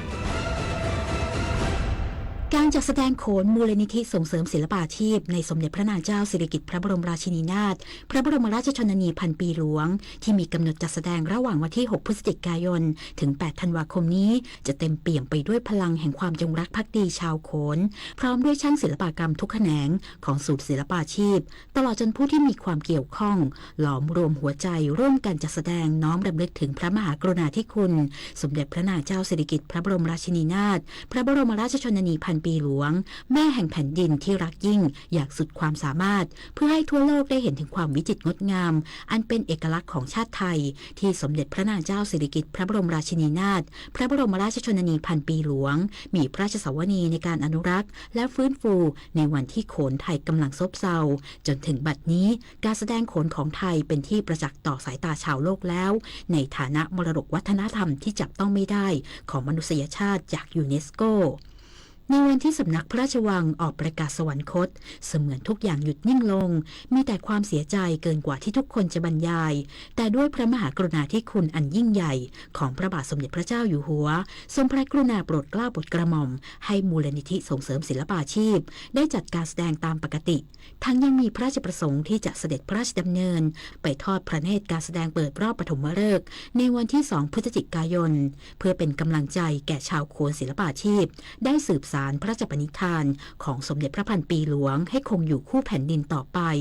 นางนฤมลล้อมทองกรรมการมูลนิธิส่งเสริมศิลปาชีพกล่าวว่าการแสดงครั้งนี้ยังคงโขนศิลปาชีพที่ยิ่งใหญ่วิจิตรงดงามมีการปรับบทถวายพระพรเป็นบทอศิลวาทแสดงความอาลัยน้อมรำลึกในพระมหากรุณาธิคุณ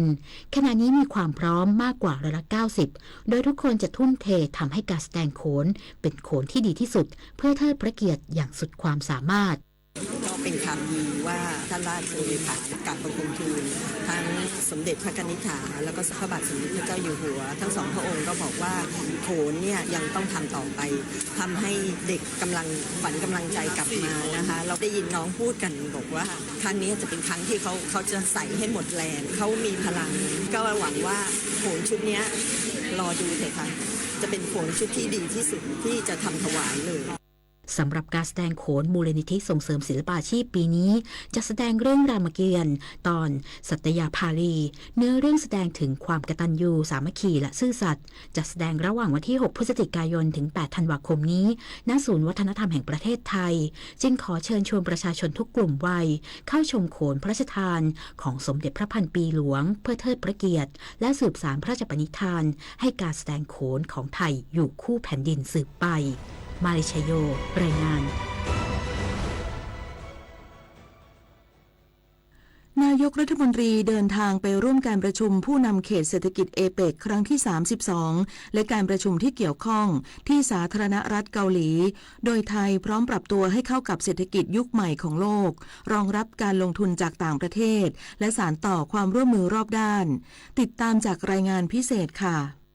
การประชุมความร่วมมือทางด้านเศรษฐกิจเอเชียแปซิฟิกหรือเอเปกเป็นหนึ่งในการประชุมใหญ่ที่สุดในรอบปีพอผู้นำ 21 เขตเศรษฐกิจจากทั่วโลกจะมารวมตัวเพื่อหารือในประเด็นความร่วมมือต่างๆและในปีนี้เป็นการประชุมผู้นำเขตเศรษฐกิจเอเปกครั้งที่ 32 และการประชุมที่เกี่ยวข้องโดยสาธารณรัฐเกาหลีเป็นเจ้าภาพจัดการประชุมที่เมืองคยองชูระหว่างวันนี้ถึงวันที่ 1 พฤศจิกายนภายใต้หัวข้อหลักเสริมสร้างวันพรุ่งนี้ที่ยั่งยืนนายอนุทินชาญวีรกูลนายกรัฐมนตรีและรัฐมนตรีว่าการกระทรวงมหาดไทยกล่าวว่าการประชุมครั้งนี้มีโอกาสพบปะหารือทวิภาคีกับผู้นำหลายประเทศอาทิประธานาธิบดีเกาหลีที่จะสานต่อความร่วมมือด้านสาธารณสุขที่ไทยได้รับการยอมรับจากทั่วโลกการพัฒนาวัคซีนให้มีความก้าวหน้าและมีประสิทธิภาพมากยิ่งขึ้นนอกจากนี้ไทยจะได้หารือทวิภาคีกับนายสีจิ้นผิงประธานาธิบดีสาธารณรัฐประชาชนจีนที่เปิดให้มีการหารือเต็มรูปแบบถือเป็นโอกาสที่ดีที่จะแสวงหาความร่วมมือการสนับสนุนการช่วยเหลือด้านต่างๆอาทิการค้าการลงทุนการท่องเที่ยวการเกษตรและเทคโนโลยีที่เอเปกที่เกาหลีใต้นี้ทางประธานาธิบดีของสาธารณรัฐประชาชนจีนท่านสีจิ้นผิงก็เปิดโอกาสให้มีการประชุมทวิภาคีเต็มรูปแบบเพราะฉะนั้นก็แสดงว่ามันจะต้องมีประเด็นสำคัญนะครับที่ทางจีนก็พร้อมที่จะร่วมมือกับประเทศไทยก็จะเป็นโอกาสที่ทำให้ประเทศไทยเราได้ชี้แจงได้ก่อให้เขาได้สนับสนุนช่วยเหลือในเรื่องต่างๆเช่นเรื่องการท่องเที่ยวการค้าแล้วก็ในเรื่องของการแสวงหาความร่วมมือทางด้านเทคโนโลยีอื่นๆด้านการเกษตรการเจรจาข้อตกลงต่างๆอย่างไรก็ตามการเข้าร่วมประชุมของนายกรัฐมนตรีในครั้งนี้เน้นย้ำการปรับตัวของเขตเศรษฐกิจให้ทันกับโลกยุคใหม่ที่ไทยจะเสนอความพร้อมการลงทุนด้าน Data Center โดยเฉพาะในพื้นที่ EEC ที่ขยายขีดความสามารถในการรองรับเศรษฐกิจด้านนี้ไทยต้องแสดงความพร้อมที่จะปรับตัวเข้ากับเศรษฐกิจแนวใหม่ของโลกและแสดงความพร้อมที่จะเป็นที่รองรับนักลงทุนจากต่างประเทศตลอดจนสร้างความมั่นใจให้กับนักลงทุนและการขอรับการสนับสนุนจากประเทศอื่นๆให้มีการส่งเสริมการลงทุนในไทยมากขึ้นรวมทั้งการหารือเรื่อง FTA กำแพงภาษีสหรัฐการร่วมลงทุนที่เปลี่ยนไปจากต้นทุนและภาษีนายกรัฐมนตรียังจะใช้โอกาสในการแสดงวิสัยทัศน์บนเวทีการประชุมเพื่อสร้างความมั่นใจให้กับนักลงทุนต่างๆแล้วยังจะขอความร่วมมือในการเชิญชวนผู้นำเขตเศรษฐกิจเอเปกร่วมกันป้องกันอาชญากรรมทางเศรษฐกิจสแกมเมอร์เพื่อสร้างความแข็งแรงร่วมกันต่อต้านปัญหาดังกล่าวอย่างจริงจังรวมทั้งยังจะได้พบกับผู้นำอีกหลายประเทศเพื่อตอกย้ำการแก้ไขปัญหาชายแดนไทยกัมพูชาที่นายกรัฐมนตรีให้นโยบายชัดเจนว่าไทยยึดถือแนวสันติวิธีและสนับสนุนการเจรจาแบบทวิภาคีอย่างไรก็ตามนายกรัฐมนตรีจะเข้าร่วมเวทีสำคัญในระดับ CEO และบริษัทชั้นนำของโลกเพื่อใช้โอกาสนี้เชิญชวนนักลงทุนให้มาลงทุนในไทยพร้อมย้ำว่าการหารือระดับทวิภาคีหรือการพูดคุยแบบคู่เจรจาไทยพร้อมหารือและพูดคุยในทุกเขตเศรษฐกิจเพราะถือว่าการพบปะหารือมากเท่าไหร่จะเป็นโอกาสให้ไทยได้ขายของมากยิ่งขึ้นเท่านั้นกนิกาแก้วใสรายงานธนาคารแห่งประเทศไทยร่วมกับบริษัทบริหารสินทรัพย์แก้ปัญหาหนี้ครัวเรือนดึงหนี้เสียออกจากระบบเศรษฐกิจตั้งเป้าหมายช่วยเหลือประชาชนกว่า2 ล้านรายติดตามจากรายงานพิเศษค่ะ หนึ่งในปัญหาเชิงโครงสร้างที่สำคัญของประเทศไทยในปัจจุบันคือปัญหาหนี้ครัวเรือนที่สูงถึง86%ของ GDP ทำให้กำลังซื้อของประเทศลดลงส่งผลต่อเนื่องไปยังภาคการลงทุนโดยปัจจุบันไทยมีหนี้เสียหรือ NPL กว่า 800,000 ล้านบาทรวมกับหนี้ที่กำลังจะเสียหรือ SM อีกกว่า 1,200,000 ล้านบาทรัฐบาลจึงมีแนวทางที่จะดึงหนี้เสียออกจากประชาชนโดยนายวิทัยรัตนากรผู้ว่าการธนาคารแห่งประเทศไทยหรือธปท.เปิดเผยว่าธปท.มีแนวทางในการซื้อหนี้เสียของประชาชนที่ไม่เกิน 100,000 บาทนำมาปรับโครงสร้างหนี้ลดผ่อนลดดอกเบี้ยลดเงินต้น ผ่านบริษัทบริหารสินทรัพย์หรือ AMC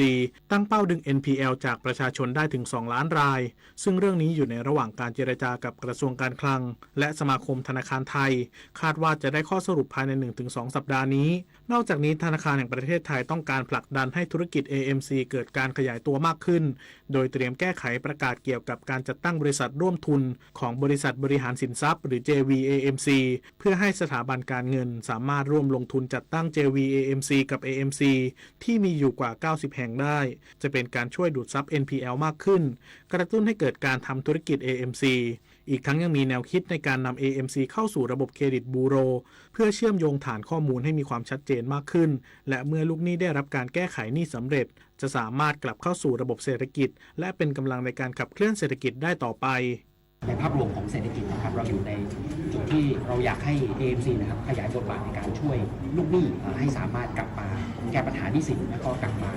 ยืนได้นะครับแล้วก็กลับเข้าสู่ระบบเศรษฐกิจได้ส่วนหนึ่งจะเป็นการแก้ปัญหาหนี้ครัวเรือนที่ระดับสูงในไม่กี่วันนี้แบงก์ชาติก็จะแก้ประกาศ JVAMC นะครับก็จะเปิดใหม่เพื่อให้เกิดการจัดตั้งบริษัทใหม่แล้วก็ขยายตัวในการแก้ไขหนี้ช่วยประชาชน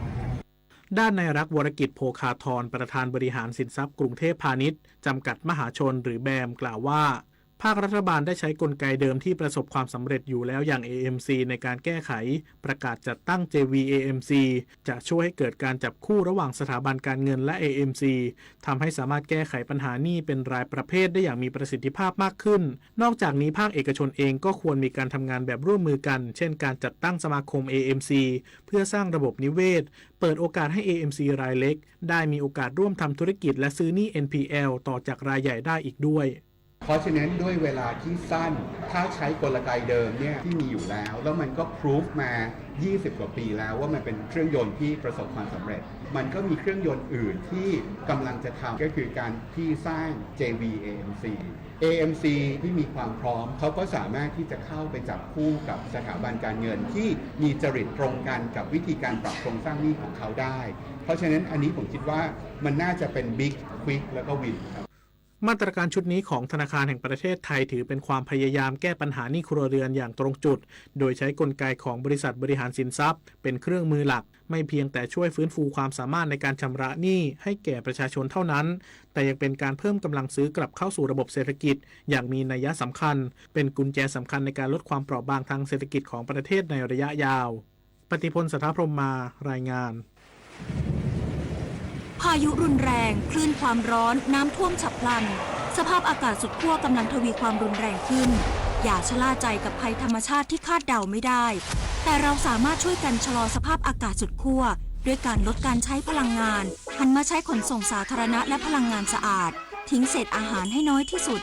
มาช่วยกันลดคาร์บอนฟุตพริ้นท์เพราะทุกการกระทำเล็กๆของเราล้วนเป็นก้าวที่ยิ่งใหญ่ในการปกป้องโลกใบนี้ต่อไปขอเชิญรับฟังธรรมะเพื่อชีวิตวันนี้เสนอเรื่องการมีสติโดยพระเทพประสิทธิมนต์ครับ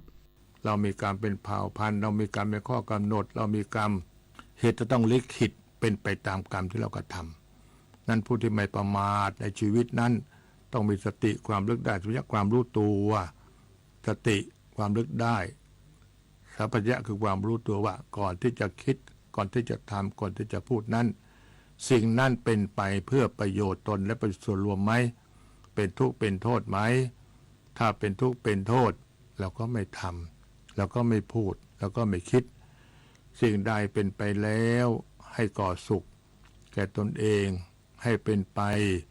ให้ประโยชน์แต่หมู่คณะเราก็พูดเราก็ทำเราก็คิดในสิ่งนั้นเรียกว่าให้มีสติเลิกได้สัมปชัญญะความรู้ตัวการทำใดๆที่เป็นบาปเป็นเวรเป็นกรรมเราก็ต้องมีฮิริคือความละอายโอตปะคือมีความเกรงกลัวต่อบาปนั้น เ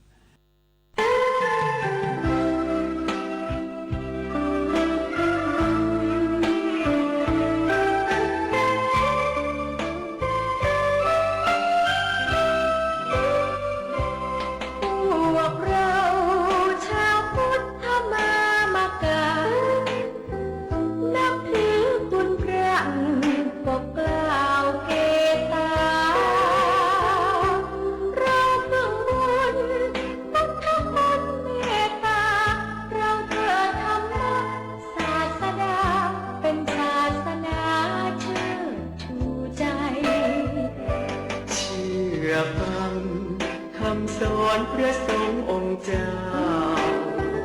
ชี้ทางให้เราร่มเย็นแจ่มใสเราต่างพลีพักดีกายใจชาติศาสนากษัตริย์ไทยเราเถิดทูลไว้ตลอดกาลร่วมกันเสริมส่งพุทธศาสตร์สืบไปด้วยใจสมัครสมานสัญลักษณ์นพกะจะเป็นสี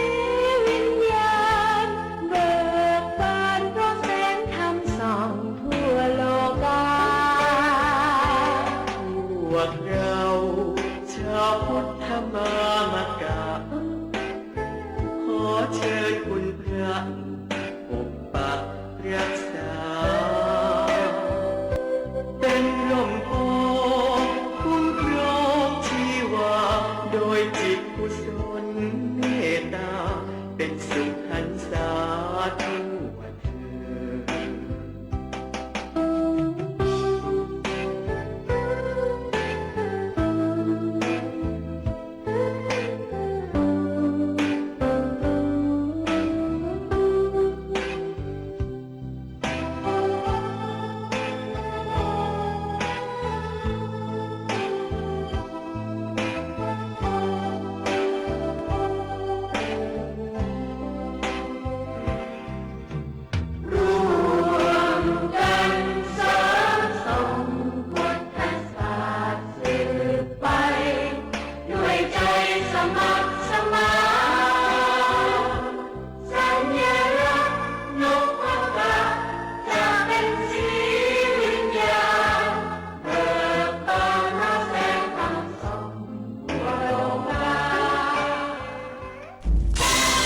ธงชาติและเพลงชาติไทย